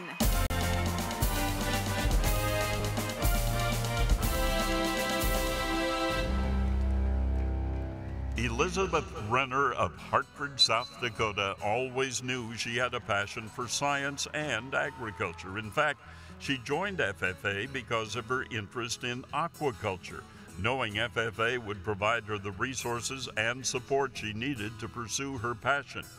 Her SAE started in high school, where she studied the impact of common herbicides on the heart rate and mortality rate of the common water flea.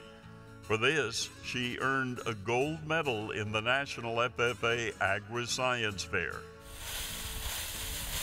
As a sophomore, she worked with the USDA's Natural Resource Conservation Service, assisting in field inspections and helping generate wetland maps. Later, Elizabeth worked as a research assistant in the Augustana University Conservation Biology Lab. She conducted a number of experiments on how herbicides affect the reproductive success of beetles. She also studied soil samples from native prairie and forest sites. Her data was later published in the Proceedings of the South Dakota Academy of Science. When Elizabeth had an opportunity to conduct stream and habitat surveys for the Department of Transportation, she found that studying water and water quality was impactful. And this was when Elizabeth discovered her real passion for aquatic ecology and environmental science. This summer, Elizabeth designed her own experiment through a summer research position at Kansas State University, examining how cattle grazing and rising stream temperatures impact macroinvertebrate biodiversity. She gives a lot of credit to her West Central FFA chapter advisor, Linda Peterson, and knows the direction her life has taken would not have been possible without the support she has received from FFA and those around her. Her parents, Tim and Karen Renner, continue to encourage Elizabeth and support her in her studies and experiments. Elizabeth plans to graduate from Augustana University and then continue her studies in aquatic ecology. American star in agri-science, Elizabeth Renner. Please join me in congratulating Elizabeth Renner.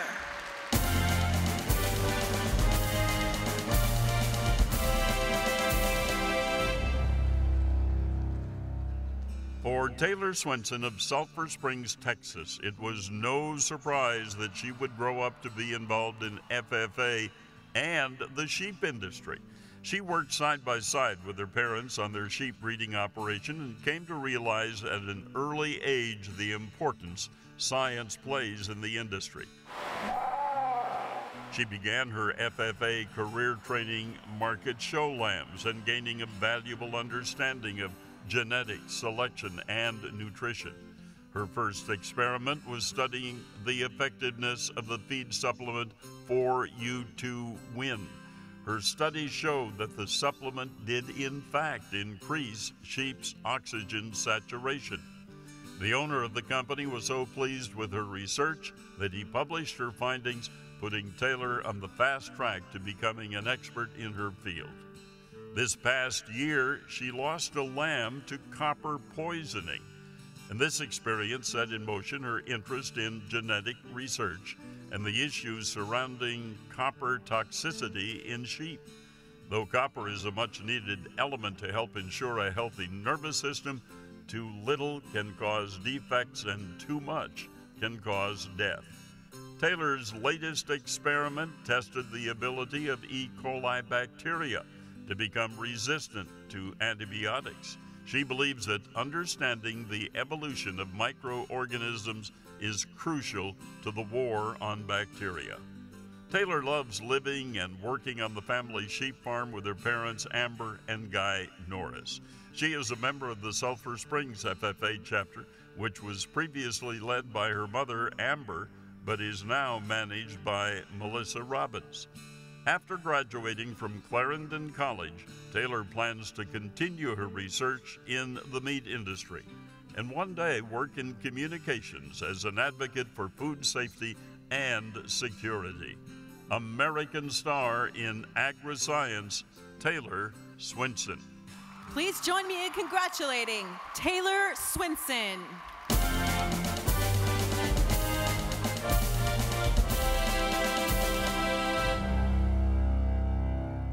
Growing up on her family's hog farm, Caitlin Hallam of Spanish Fork, Utah, saw science all around her. From an early age, she worked the farm, helping produce crops, raise livestock, and repair equipment. At the age of 6, her scientific curiosity was piqued when she began raising hogs and sheep to take to livestock shows around the state, and what she noticed when raising and caring for her animals formed the basis for her later hypothesis and started her curious mind down the road of solving these problems. When Caitlin was in the 9th grade, she tested her first theory on how to increase the weight of newborn pigs. At first, the job of collecting and researching statistical data was overwhelming. However, with persistence and careful attention to detail, she soon mastered the method and was successful in her premise. The thrill of finding something new, combined with the attention necessary to collect and research each aspect of her hypothesis, formed the basis of her love for the scientific method. Today, she has tested and researched a variety of problems, seeing an increase in crop yields and weight gains in poultry, hogs, and other commodities. For one such experiment, she tested the effect of sex segregation on weight gain in turkeys. Her data was impactful and could translate to millions of dollars of profit for the industry as a whole. Following the experiment, she donated the 108 turkeys used for the study to needy families and the local fire department just in time for the Thanksgiving holiday. She is the daughter of Merrill and Pam Hallam, who continue to encourage and support her work. Caitlin is a member of the Spanish Fork FFA chapter, led by advisors Nicole Draper, Jaleesa Warren, Kaylee Lydiard, Niall Russell, and Brandon Gardner, and Lena Badsgard. Utah State FFA advisor Buddy Daimler has also been supportive of Caitlin's SAE. American star in agri-science, Caitlin Hallam. Please join me in congratulating Caitlin Hallam.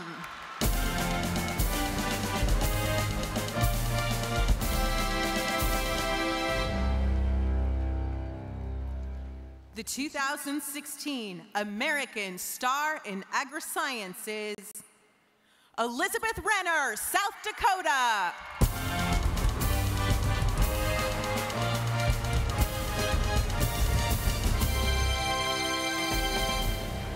Elizabeth has been fascinated by inhabitants of aquatic areas. She recalls exploring the fields and streams in her area and examining all of the different insects and organisms. She plans to study how climate change influences stream organisms. Congratulations on being named the 2016 Star in Agri-Science.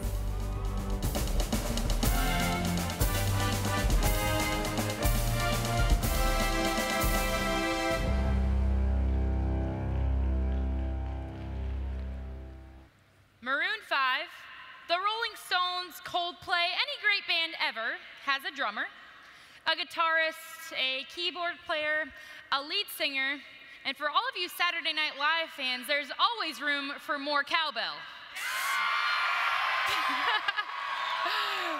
The band members come from different backgrounds with flawless musical abilities and undeniable talent.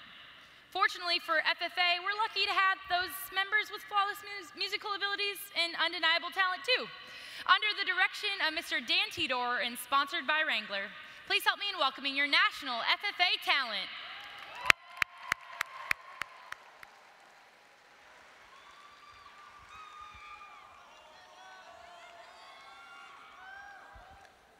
Hello, my name is Michaela Walker, and I'm representing Decatur FFA chapter representing the great state of Washington.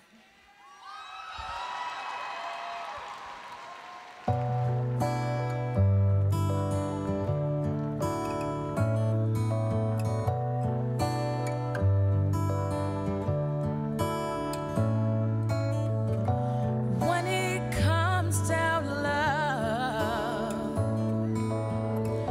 then just what am I afraid of? When I call out your name, something inside awakes my soul. How quickly I forget I'm yours. I'm not my own. I've been carried by you all my life, and everything rides on hope now, and everything rides on faith somehow. When the world has broken me down, your love sets me free. When my life is like a storm, say rising waters, all I want is the shore. And you say I'm okay, and that I'll make it through the rain. You are my shelter from the storm, and everything rides on hope now, and everything rides on faith somehow. When the world has broken me down, your love sets me free. Yeah, yeah. Say da da da da da da da da. Yeah, yeah.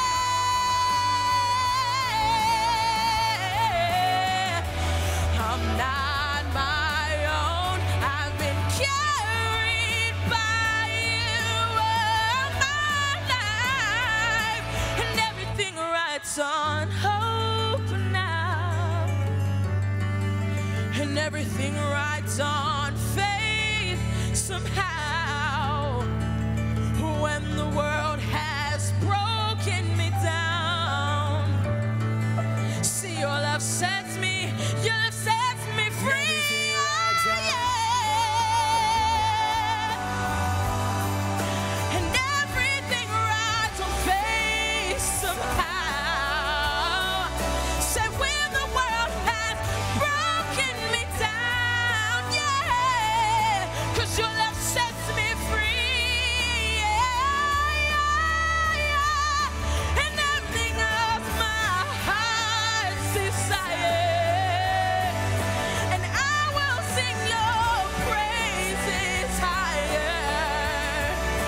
I'm Carly Snyder, and it is my pleasure to introduce to you this next speaker.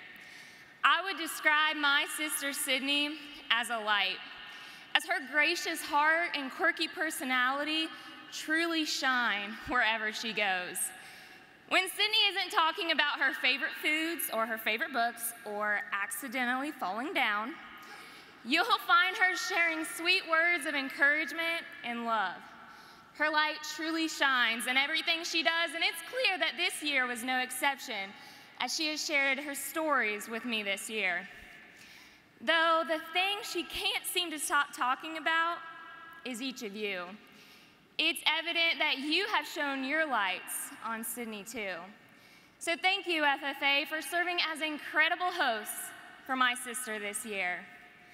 Members and guests, it is my honor to introduce to you for her retiring address entitled See Hope, Be Hope, my role model, best friend, and twin sister, and your Eastern Region Vice President from the state of Ohio, Miss Sydney Snyder.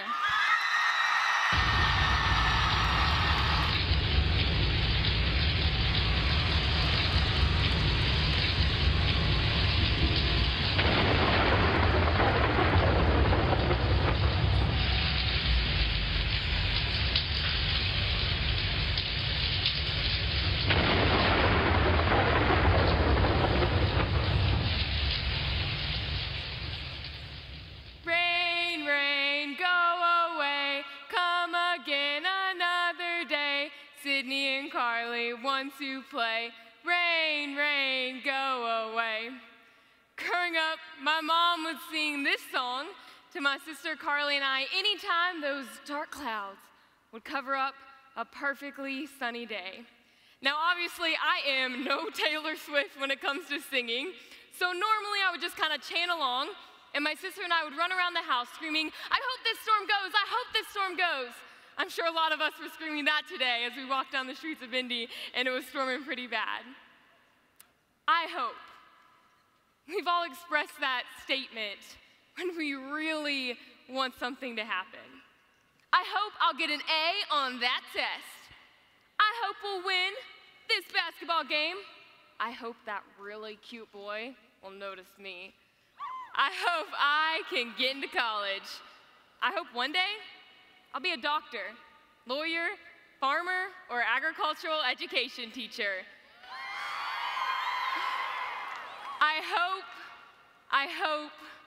I hope.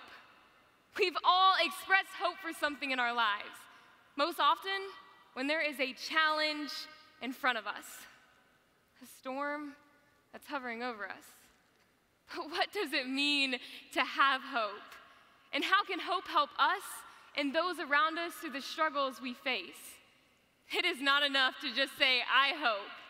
We need more effort, attention, and faith in what we hope for. We should look at our struggles and know there is hope in every storm if we choose to see hope and be hope. Now, when a storm hits, we know about it. That's not just because the news covers it, but because the 21st century news, AKA Facebook, make sure that we are well up to date on it, whether that's through pictures, videos, posts, you name it. And so I'm sure in early August, most of us saw that bad flooding hit southern Louisiana pretty hard. Within 2 days, 36 inches of rain, which is about this high, covered areas within 12 parishes. And for those of us that don't know, a parish is like a county. Within those few days, it's estimated that 100,000 homes were damaged to some extent, and nearly 30,000 people had to be rescued. That's half of the people here at National FFA Convention and Expo this week. Just 2 weeks after the flooding, I traveled down to Louisiana, and I spent most of my time in Livingston Parish, an area in the heart of this storm. It's estimated that 80% of the homes in this community alone were directly impacted by that storm that roared through. As I flew down to Louisiana, I was ready to help in any way I could, but nothing could prepare me for what I saw and what I heard. My first evening there, I spent time with the Springfield FFA chapter officer team from there in Livingston Parish. We did some activities to kind of refocus on the year ahead, and then their advisor, Mr. Lejeune, asked that we all sit down in a circle and that each student shared the impact of the flood on them. This was the very first time that these chapter officers had been together since that storm roared through. To my left was Gabe, and he started. Well, we got a lot of damage. We lost a lot of what was in our home. We're gonna have to rebuild. It'll be a long process. But my friends and family, they're safe. To me, that is all that matters. God was with us. Then Hayden, we got a lot of damage too. We're actually renting a home right now, but I've got clothes on my back. I've got food in front of me. I know that we'll be okay. Then Lane, we got a lot of damage too. In fact, we're living with Hayden and his family while we fix that damage. But these last few weeks have allowed me to see the blessings that are still around. As we continued chatting, Joseph shared that he was happy because his friends and family were safe. Materials, those could be replaced. The people in his life couldn't. Danielle said she learned to appreciate what she does have. Sadie said that she was wearing clothes that weren't even hers, but she was lucky to have people who cared for her. Bruce said he knew that they would all rebuild and be strong again. Over half of these chapter officers were no longer living in their homes. They had watched their community be devastated. They'd watched their possessions be thrown away. Everything that I had seen on the news and heard about was playing directly in their lives. It was overwhelming to hear their stories. But each of them was filled with a brightness and a hope that you would have never imagined. And that was a constant as I continued my time there in Louisiana. The people there looked all around them at the destruction from this storm. They looked at destroyed schools, homes, businesses. They looked at loss and sadness in their community. But the only thing they saw was hope. They didn't say, why me? Why did this happen? Instead, they looked at these circumstances and said, what will this become? Because no struggle, challenge, or loss can compare to the hope that they each have rooted deep within their hearts. We can also choose to see hope by having a faith in something greater than ourselves, knowing that we are loved and valued by many, and being brave in any situation. Then we will see hope through any storm. Seeing hope is looking at a bad test score, but knowing that we can and will do better next time. Seeing hope is looking at a broken bone, but being thankful that it'll heal. Seeing hope is looking at any challenge, but only seeing the good and positivity that lies within. It is more than an emotion that we feel. It is an action we create. One of my favorite pieces of scripture says that with good works, triumphs and joys will overcome sorrows and struggles. Like the people in Louisiana, we decide if we will allow our storms to control us or seek out the positivity and joy still around. We decide. Not our parents, siblings, teachers, friends, bullies. Nobody but us can decide how we will handle our storms. So what is the storm in your life? How will you see hope through that storm?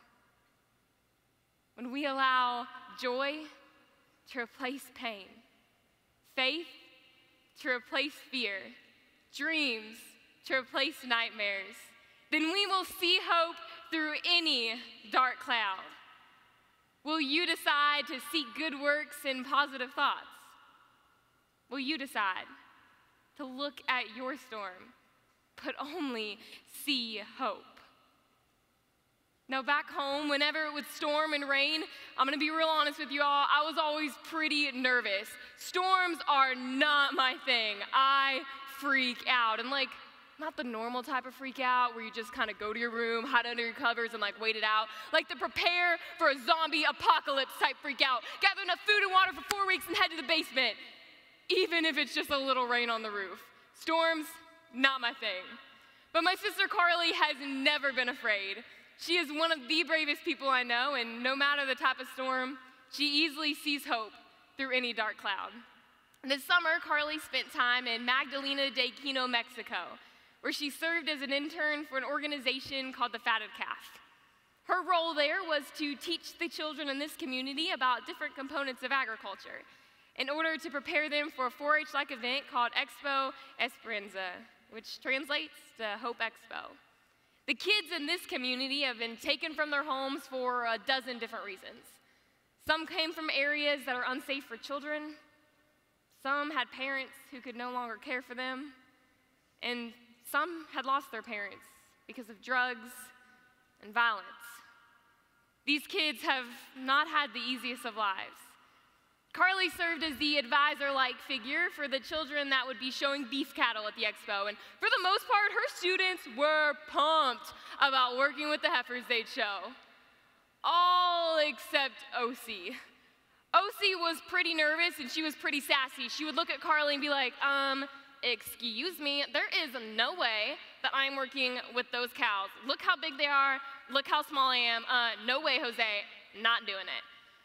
But my sister is a very determined person, and so from the start, it was her mission to make sure OC found some value in her classes and working with the cattle. When they started showing, she would stay by OC's side, giving her guidance, encouragement, and love. But when it came to show day, she told OC that she wasn't going to be able to help her anymore. She would have to lead that heifer into the show ring alone. But OC was not having it. She would look at Carly again and be like, did you not hear me on the first day? There is no way I'm taking that large cow all by myself. Not doing it. Carly tried to convince her that she was strong enough, brave enough, knew what to do, but she was continually met with that sassy finger wave and head nod and no way, Jose, from OC. That was until show day. OC was kind of sitting to the side. She was watching the other kids show their heifers in the ring, and deep down, she knew she wanted to be a part of that expo. So she took a deep breath, and in a moment of bravery, only comparable to heroes like Captain America, my homegirl Mulan, and of course, Forrest Gump, she darted for the barn, grabbed her heifer, and proudly walked her to the show ring. Now, quick pause. I wasn't there to see this happen, but I can only imagine that when my sister turned her head and saw OC walking that heifer all alone, that she probably freaked out and like broke out into her most awkward happy dance where you like can't control your arms and legs and you're all over. You know what I'm talking about, right? Obviously, us Snyder sisters can't quite dance or sing, but that's okay. But can you blame her for being so excited? I mean, for weeks, she had poured encouragement, love, and hope into OC. For weeks, she had tried to get OC to value her experiences in the class and want to show with the other kids. And finally, she had gotten through.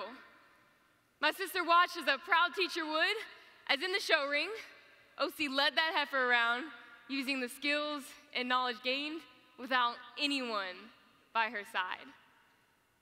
This summer, my sister was in Mexico to teach young people about agriculture.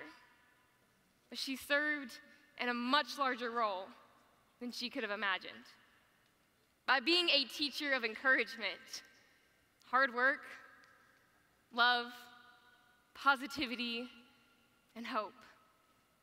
She was able to be a light for children who have seen mostly darkness. She was able to be hope. We can also be hope in our lives when we pour encouragement and support into the lives of others. I know we've all had someone who's done that for us. Maybe it was a teacher who helped us through a difficult subject. Maybe a friend who sat by our side as we struggled with a loss. Or maybe even a complete stranger who just happened to throw a smile our way when we were having a pretty rough day. Who has been hope for you? Who can you be hope for?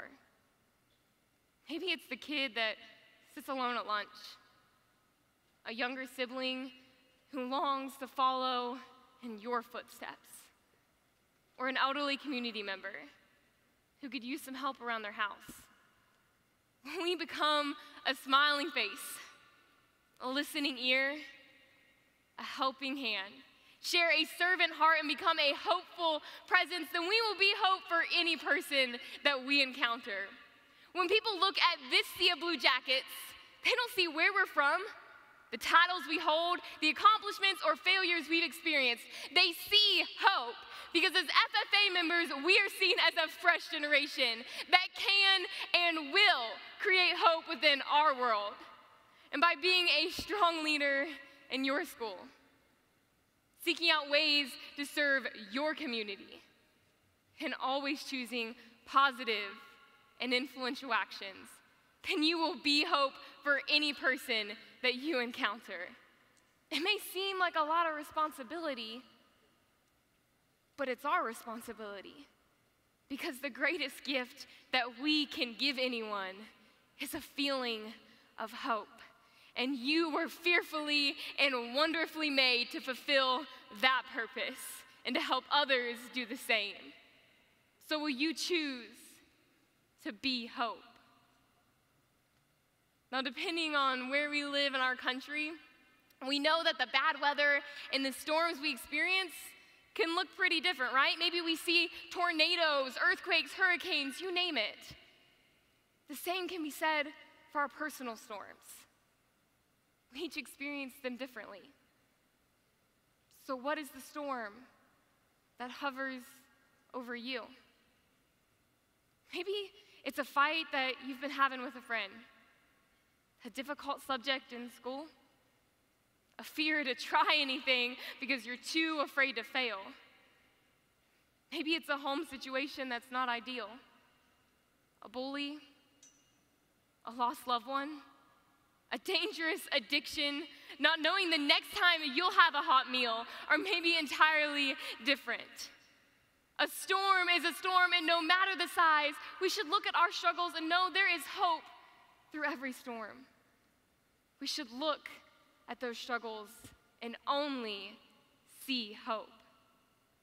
And we know that we prepare and experience real storms differently, and the same is true for our personal struggles. We can't expect to help every single person through their storms, because the truth is, we may just not have the experience or know exactly what they're going through. But we can be hope in any type of situation for any type of person when we pour that encouragement and support into their lives. We may not be prepared to handle every type of storm, but when we see hope, we can be hope. And this year, I have met FFA members across this country who choose to see hope through their own struggles, which has allowed them to be hope for others. Take my friend Allison from South Dakota, for example. As a cancer survivor, she sees hope through any struggle that comes her way. Allison knows that when love and faith surrounds her, she will overcome any obstacle. She sees hope, and this year has decided to be hope for others as she serves as a South Dakota State FFA officer. Or Aiden from Alaska. As a 6th grader, he saw no fear in attending the Alaska State Convention this year just to compete in Creed speaking because he wanted the experience. He sees hope in his future because one day he plans to win that state contest. He creates hope for others by encouraging them to have that same eager mentality. My friends from the Greenwood FFA chapter in Pennsylvania know no stranger because they choose to see hope in every person they meet. This year at their state convention, they eagerly welcomed me into their lives with open arms. They make every person feel valued and loved because they choose to be hope. It is easy to look at our struggles and only see the destruction around. It is easy to sit by and not help someone in need. But we are not here to take the easy way. We are here to see hope and be hope. And our sunny days will always outnumber and outshine the stormy ones if we allow them to. And believe it or not, someone is depending on you to do just that for them. When we seek positivity in our lives, then a ray of light will shine through the struggles that we have. See hope. We can share that ray of light with others so that they too can push past their storms. Be hope. When we see hope, we can be hope. Hope liberates, motivates, initiates, and activates. It is the most important gift that we can give and receive. So FFA members and guests, will you choose to see hope and be hope?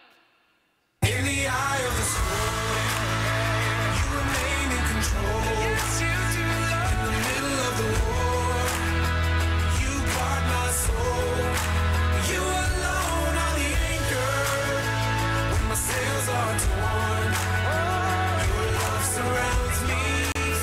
In the eye of the storm.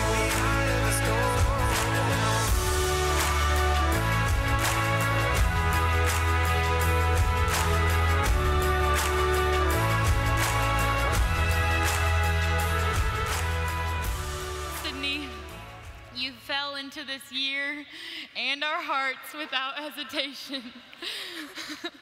Maybe it's because of your perseverance. Maybe it's because of your determination to build relationships with others. Whatever it is, it's all good. Your willingness to try anything once just goes to show how comfortable you are in your own skin. We can always depend on you to keep us on schedule and grab a white chocolate mocha along the way. Thank you for being committed, comical, and kind-hearted every single day.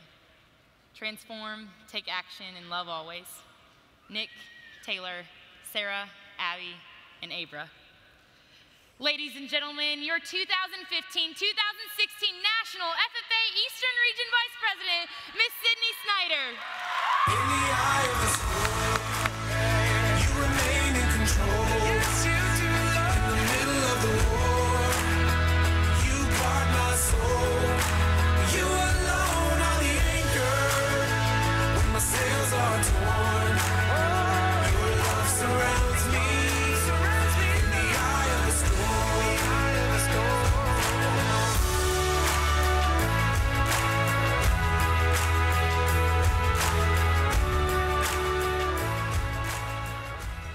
In 2009, many of us fell in love with the hit International Harvester, and we couldn't help but sing along to the lyrics, "I'm a lifetime sponsor of the FFA," just to take pride in our organization. While I know these next members take pride in FFA, they also take pride in driving up the road in their plower.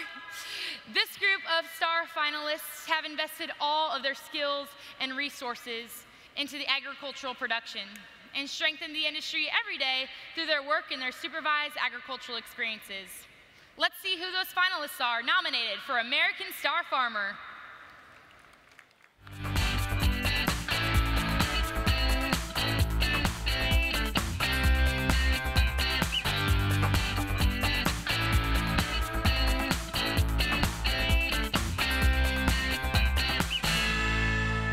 For Tony Lopes of Gustine, California, it was love at first sight when he started raising calves. His earliest memories are of being with his father at their family dairy operation, P&D Dairy, so it wasn't a surprise when at age 6 he convinced his father to let him own a calf. That was the start of a lifelong dedication to the quality and care of his herd and making agriculture the center of his life. From that first calf, Tony learned valuable lessons about the benefits of hard work and the basics of livestock care. As he began his involvement with FFA, Tony began to grow his herd and run it as a real business. His parents charged him monthly fees to help pay for feed, rent, and medical expenses, and this helped lay the groundwork for later endeavors and gave Tony the foundation on which to build his business. Tony enjoyed the hands-on requirements of managing a herd. However, his life took an unexpected turn during his sophomore year of high school. At age 16, Tony was diagnosed with a brain tumor. But Tony made lemonade out of lemons and used this time to expand his management skills. He hired employees and learned how to manage them from a distance. Through this process, he is now adept at distance management, and he has learned the lessons he needs to continue to run his own herd with efficiency and success. Tony is a member of the Gustine FFA chapter, which is led by Matt Baffuno, Kelly Sanchez, and Cameron Wyman. His parents, Paul and Darlene Lopes, are proud of their son's success, and when he is not with his herd, Tony can be found studying dairy science and agribusiness at California Polytechnic State University. American star farmer Tony Lopes. Please join me in congratulating Tony Lopes.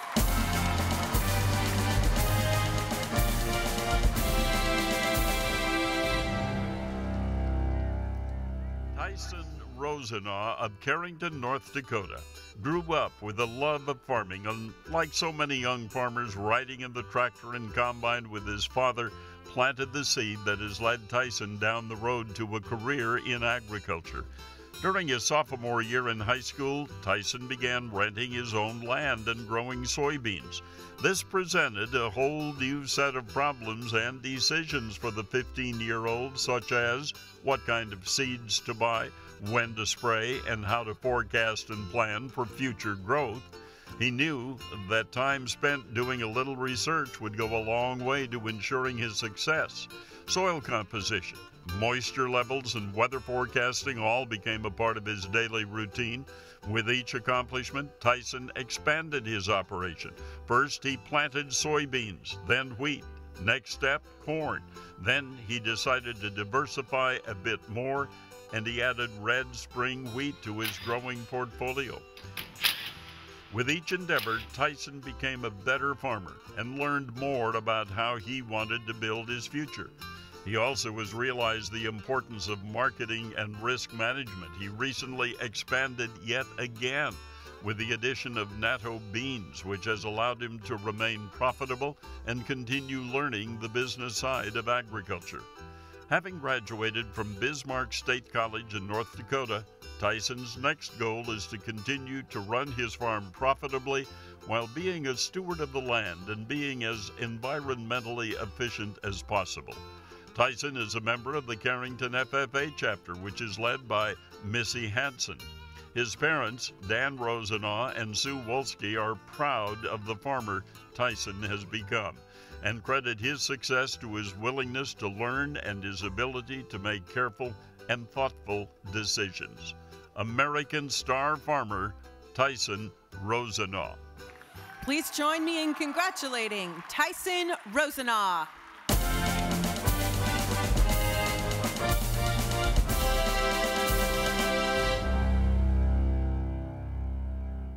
Evan Schaefer of Bloomingburg, Ohio, believes he has farming in his blood. A third-generation farmer, he says his earliest memories are of riding a tractor with his father and watching his family work the land. He always knew his future would be in agriculture, but like so many, his experience is born of hard work and determination. When Evan was 9, his grandfather started a sweet corn business for Evan and his cousins to run. As he learned the ropes of basic farming, Evan began to take over primary responsibilities for the corn business. He also learned how to service each piece of equipment, as well as how to handle general maintenance issues around the farm. In 2014 and 2015, Evan's operation grew by almost 700 acres when he started farming for an area landowner. Evan is now responsible for all of the farm's acreage, and he is able to compare yield results with data from his father's farm. This allows him to experiment with new methods and evaluate the results. In the beginning, Evan used the advice of product reps, marketing teams, and financial advisors to guide his decisions. Now he has come full circle, diagnosing fertilizing issues, running the equipment, and completing all stages of his production by himself. Evan now farms soybeans, sweet corn, and wheat in a 5-year rotation.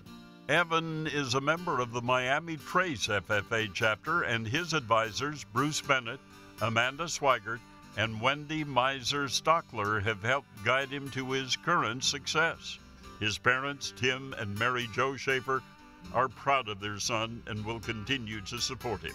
Evan plans to continue to pursue his entrepreneurial dream and work to achieve food security with innovative and efficient production practices. American Star Farmer, Evan Schaefer. Please join me in congratulating Evan Schaefer.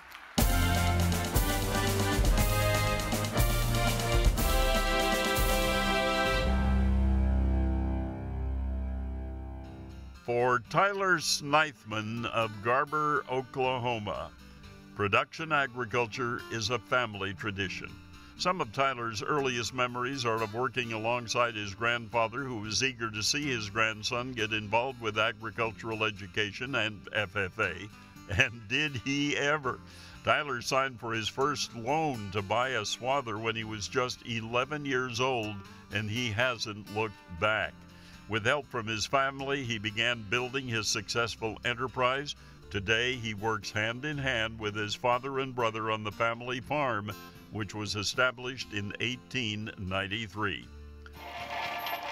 Tyler began by raising Suffolk and Hampshire ewes and growing several hundred acres of wheat. Since then, he has diversified into Angus heifers and bulls, and he utilizes a no-till rotation of wheat, canola, double crop beans, corn, and alfalfa. Through his experience with FFA, he has honed his business skills, learning the importance of crop management, record keeping, and marketing. Tyler developed a winning strategy, selling his wheat at certified seed prices, which resulted in a 31% gain in his wheat crop income. He also maximizes the farm's resources by assisting in the maintenance and upkeep of the farm's equipment. Tyler takes great pride in his family's farming history and gives his parents, Becky and Lee Snithman, credit for helping his dreams become reality. He is a member of Garber High School FFA chapter, which is led by Joseph McGovern. When he is not out checking his crops, Tyler can be found at Oklahoma State University studying agricultural economics. American Star Farmer Tyler Snithman. Please join me in congratulating Tyler Snithman.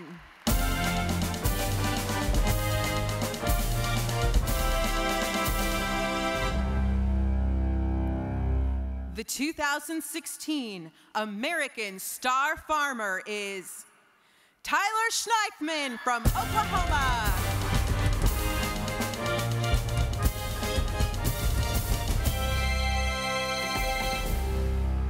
Production agriculture has always been a part of Tyler's life. When he entered the 8th grade, he was more than ready to join FFA and explore all the opportunities that FFA and agriculture had to offer. Congratulations on being named the 2016 American Star Farmer.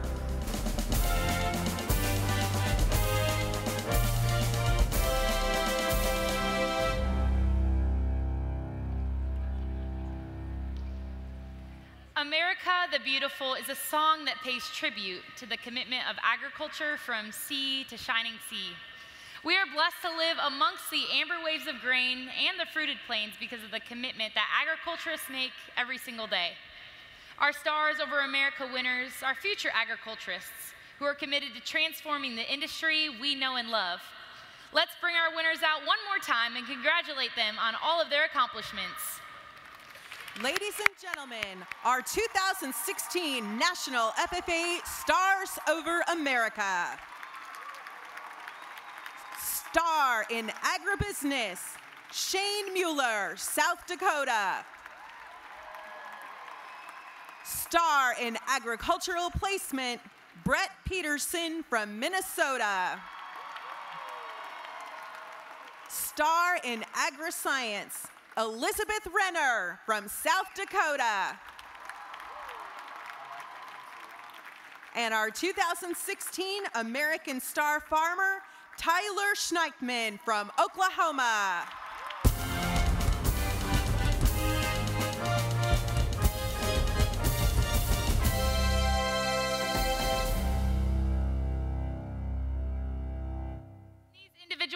called to commit, they transform purpose to action through their commitment and their supervised agricultural experiences.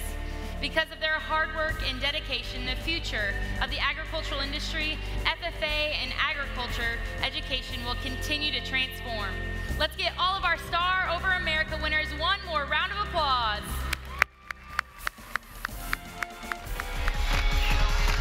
Transforming our world, we are the leaders of change. It starts inside as a passion that drives. Transforming our world, we are the leaders of change. It starts inside as a passion that drives us. Transform FFA. Transform FFA.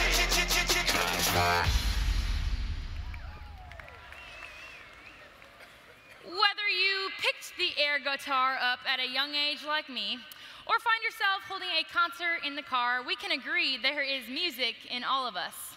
While some like channeling their inner fierceness like Beyonce, there's others who can't wait to jam to Eric Church.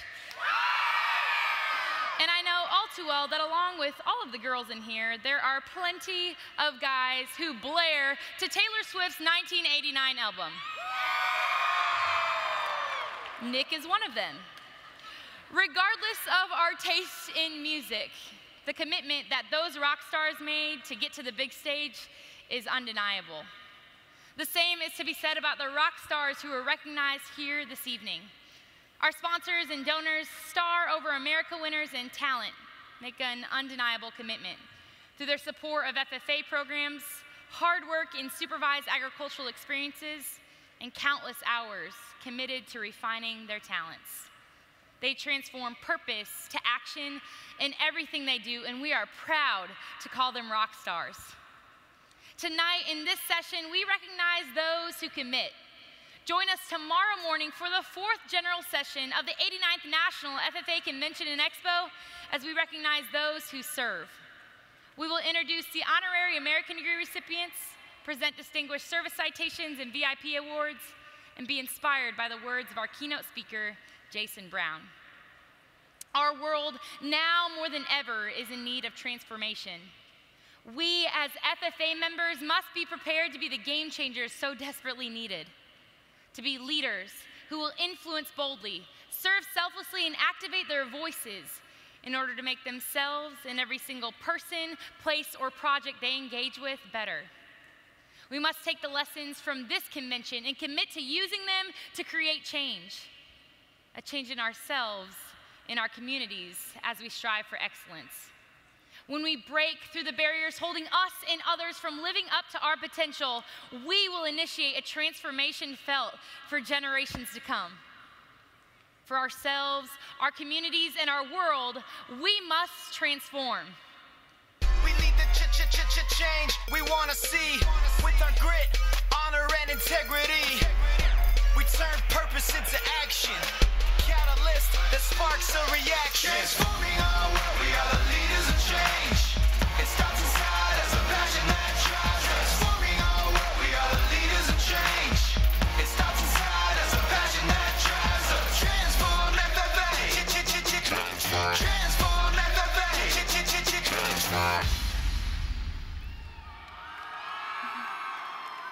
Mr. Secretary, do you have a record of any further business which should now be transacted?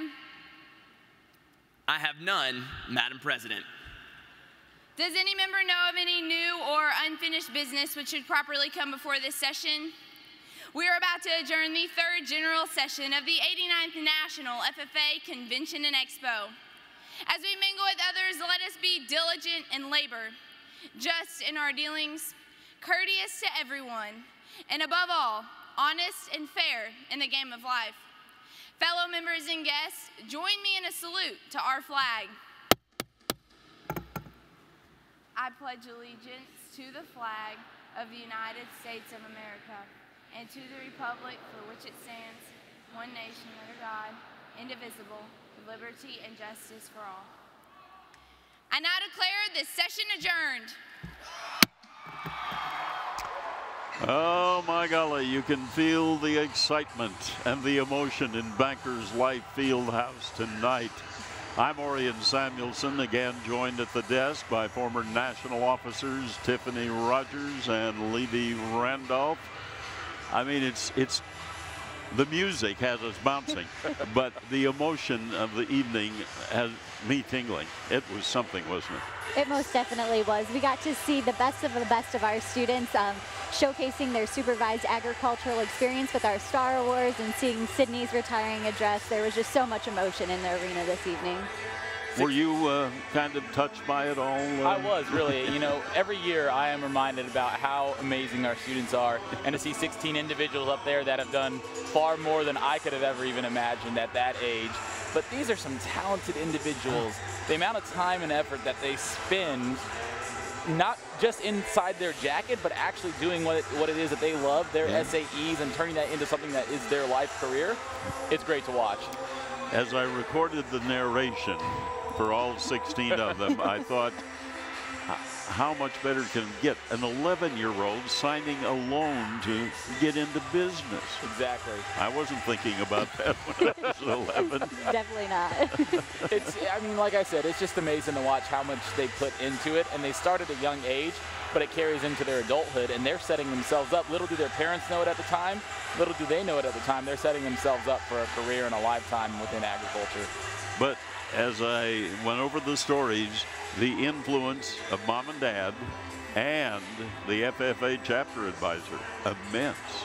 Most definitely. Those key individuals that play those roles in those students' lives, whether it's their mom and dad, other family members for them, their advisors, other school teachers and administrators that are supportive of our programs, it wouldn't be possible for our students to be on this stage or to do half of these things without that network behind them. Were both of you influenced a great deal by your FFA advisor? Fair to say, and I mean, you can speak to yours probably first, and then I can share mine. Absolutely. Mine was Mrs. George from the Cassopolis FFA chapter in Michigan. And we had this really neat relationship, and she was constantly pushing me to grow and move forward, and was always invested in all parts of our FFA and agricultural education experience. And they spend so much more time out of the classroom than they do in the classroom very often. She was at our house days before our fairs, helping us shear sheep and different events, and she would always come to different programs that my sister and I were in to support us. She'll be at our wedding in a couple weeks. And oh, so really? They're lifelong friendships that you build with these individuals beyond just that time in the classroom as well. How about you, Levy? I can echo the exact same thing. My chapter advisors, both of them, are actually married together, and they'll be at our wedding in a couple weeks too. But Miss Baker and Mr. Wilson at the time, they spent so much time outside of their personal lives to invest in us members. I remember personally Miss Baker actually trying to convince my mom to spend $1,000 on an overnight flight to get me to a conference because she knew it would change my life, and that happened to be WLC, and we talked about it earlier. Right, yeah. Everything that I've done in the FFA past that point was because of WLC. So you think about these advisors, they're not only trying to sacrifice their own time, they're trying to convince parents who might be a little hesitant at times to you know, spend and invest in the student's experience because they know what the students will get out of it. And the downside of what the FFA advisors do is they are so good that they attract a lot of companies who say, we can pay you a little more than you can get as a teacher. And as a result, that's one of the reasons I think we're looking at a shortage of FFA BOAG teachers today. It's a really unfortunate incidence that we're in right now because it is such a demanding career like you were talking about. It requires a great amount of personal sacrifice, professional sacrifice, time away from family and friends, and then being able to do things. But I think it's a really just humbling experience when you get to see those ag teachers in the classroom because they love what they do and they love their students and they're so passionate about it. And those teachers are just so influential and so special in their students' lives. So how do you feel about the $21 million raised this year by the FFA Foundation? Every year, I don't know how they can top their numbers. I was talking with a past teammate actually just a little while during the session. When we were national officers, it was $15 million, and it just seems like every year another million keeps getting added to it, which is great, you know? But man, $21 million, that means a lot more programs can continue to happen for students to experience. Not just that, a lot more scholarships for these students. The amount that, you know, it's 21 million is not just monetary. Yep. What happens are these students are having experiences that are changing their lives. So $21 million in 1 year sounds like a lot, but what it really does is that's $21 million for, I mean, tens of years. I mean, you know, decades down the road, these students are going to give it back to people in their communities. If they go back into ag teaching, they're going to give the influence of those experiences to their own students. So you're talking 21 million for 1 year, but that impact is a lot longer down the road. And can't thank the corporations and companies, but can't thank the individuals enough, because this individual giving has really grown over the past few years. It most definitely have, and I think it speaks a lot to this organization that there are individuals out there who make it a part of their budget to donate to this organization because they see what it has done. Either it has impacted them personally or they've seen the fruits of what this organization has to offer. And as a whole, our sponsors, I think we have to look past those monetary donations. The fact that they provide internships for our students, many of them are here judging contests for us this week, that they contribute in innumerable ways to our organization. Well, it all started about 100 years ago, because 2017 will mark the centennial celebration of the Smith-Hughes Act, and that was America's first step in transforming education. The FFA shares how this act has bettered the quality of life for everyone across the globe who is fed by the American farmer. In the early 1900s, American education had fallen out of step with the needs of our country's fast-growing and quickly changing population. Formal education consisted primarily of book learning and memorization focused on classical education that didn't provide much practical use for young people at the time. In the early 20th century, almost 3/4 of Americans lived and worked in rural areas where learning Latin and studying faraway lands simply didn't address the challenges of life in agriculture. Why not a course of study in the country school for a country boy, which shall teach him more about the country life about him? Along with the study of the kangaroo, the bamboo, and the cockatoo, why not study the animals of the farm? O.J. Kern, 1904, County Superintendent of Schools, Winnebago County, Illinois. Small strides were made between 1900 and 1915, but a lack of qualified teachers and few standards in coordination of curriculum meant little improvement in the quality of agricultural education. In 1908, few young people attended school past the 8th grade. In fact, 93% of those attending school were in elementary school, only 4% in high school, and a mere 3% in college. The situation changed for the better when Senator Hoke Smith and Representative Dudley Hughes, both of Georgia, introduced the Smith-Hughes Act. The act, signed into law February 23, 1917 by President Woodrow Wilson, provided federal funds supporting the teaching of agriculture, home economics, and trades in America's public schools. For the first time, there was a path to a cohesive national system of career and technical education in the United States. More relevant education meant more opportunity and diversity in school and led to more people attending school for a longer period of time. Now, 100 years later, America's school population is dramatically different. 24% of students are in high school and 28% attend college. As technology has advanced, so has agriculture, and agricultural education has helped lead the way. Today, there are 235 unique careers within agriculture, from graphic design to food safety, from information technology to crop systems. There are unlimited opportunities to work in agriculture, whatever your skill set and whatever your interests. The advancement in agricultural education since the Smith-Hughes Act has bettered the quality of life, not just for America's rural and farm families, but for everyone across the globe that is fed and clothed by the American farmer. FFA invites you to join the organization throughout 2017 in the centennial celebration of the Smith-Hughes Act. Well, national officers continue to deliver their retiring addresses, and we saw another emotional presentation tonight when we heard from Eastern Region Vice President Sydney Snyder. Seeing hope is looking at a bad test score, but knowing that we can and will do better next time. Seeing hope is looking at a broken bone, but being thankful that it'll heal. Seeing hope is looking at any challenge, but only seeing the good and positivity that lies within. It is more than an emotion that we feel. It is an action we create. Well, we've just gotten word that we're done for the evening because we've got to be back here early tomorrow morning. So thanks for joining us. Thank you very much to our former national officers, and thank you for watching. From the Bankers Life Fieldhouse in Indianapolis, I'm Orion Samuelson, and hope you have a great rest of the night. RFD-TV's live gavel-to-gavel coverage of the 89th National FFA Convention and Expo is brought to you in part by Express Employment. Express Employment Professionals puts people to work. Visit expresspros.com. Ram Trucks, America's longest-lasting pickups, and by Vetricin, healthy animals, healthy humans.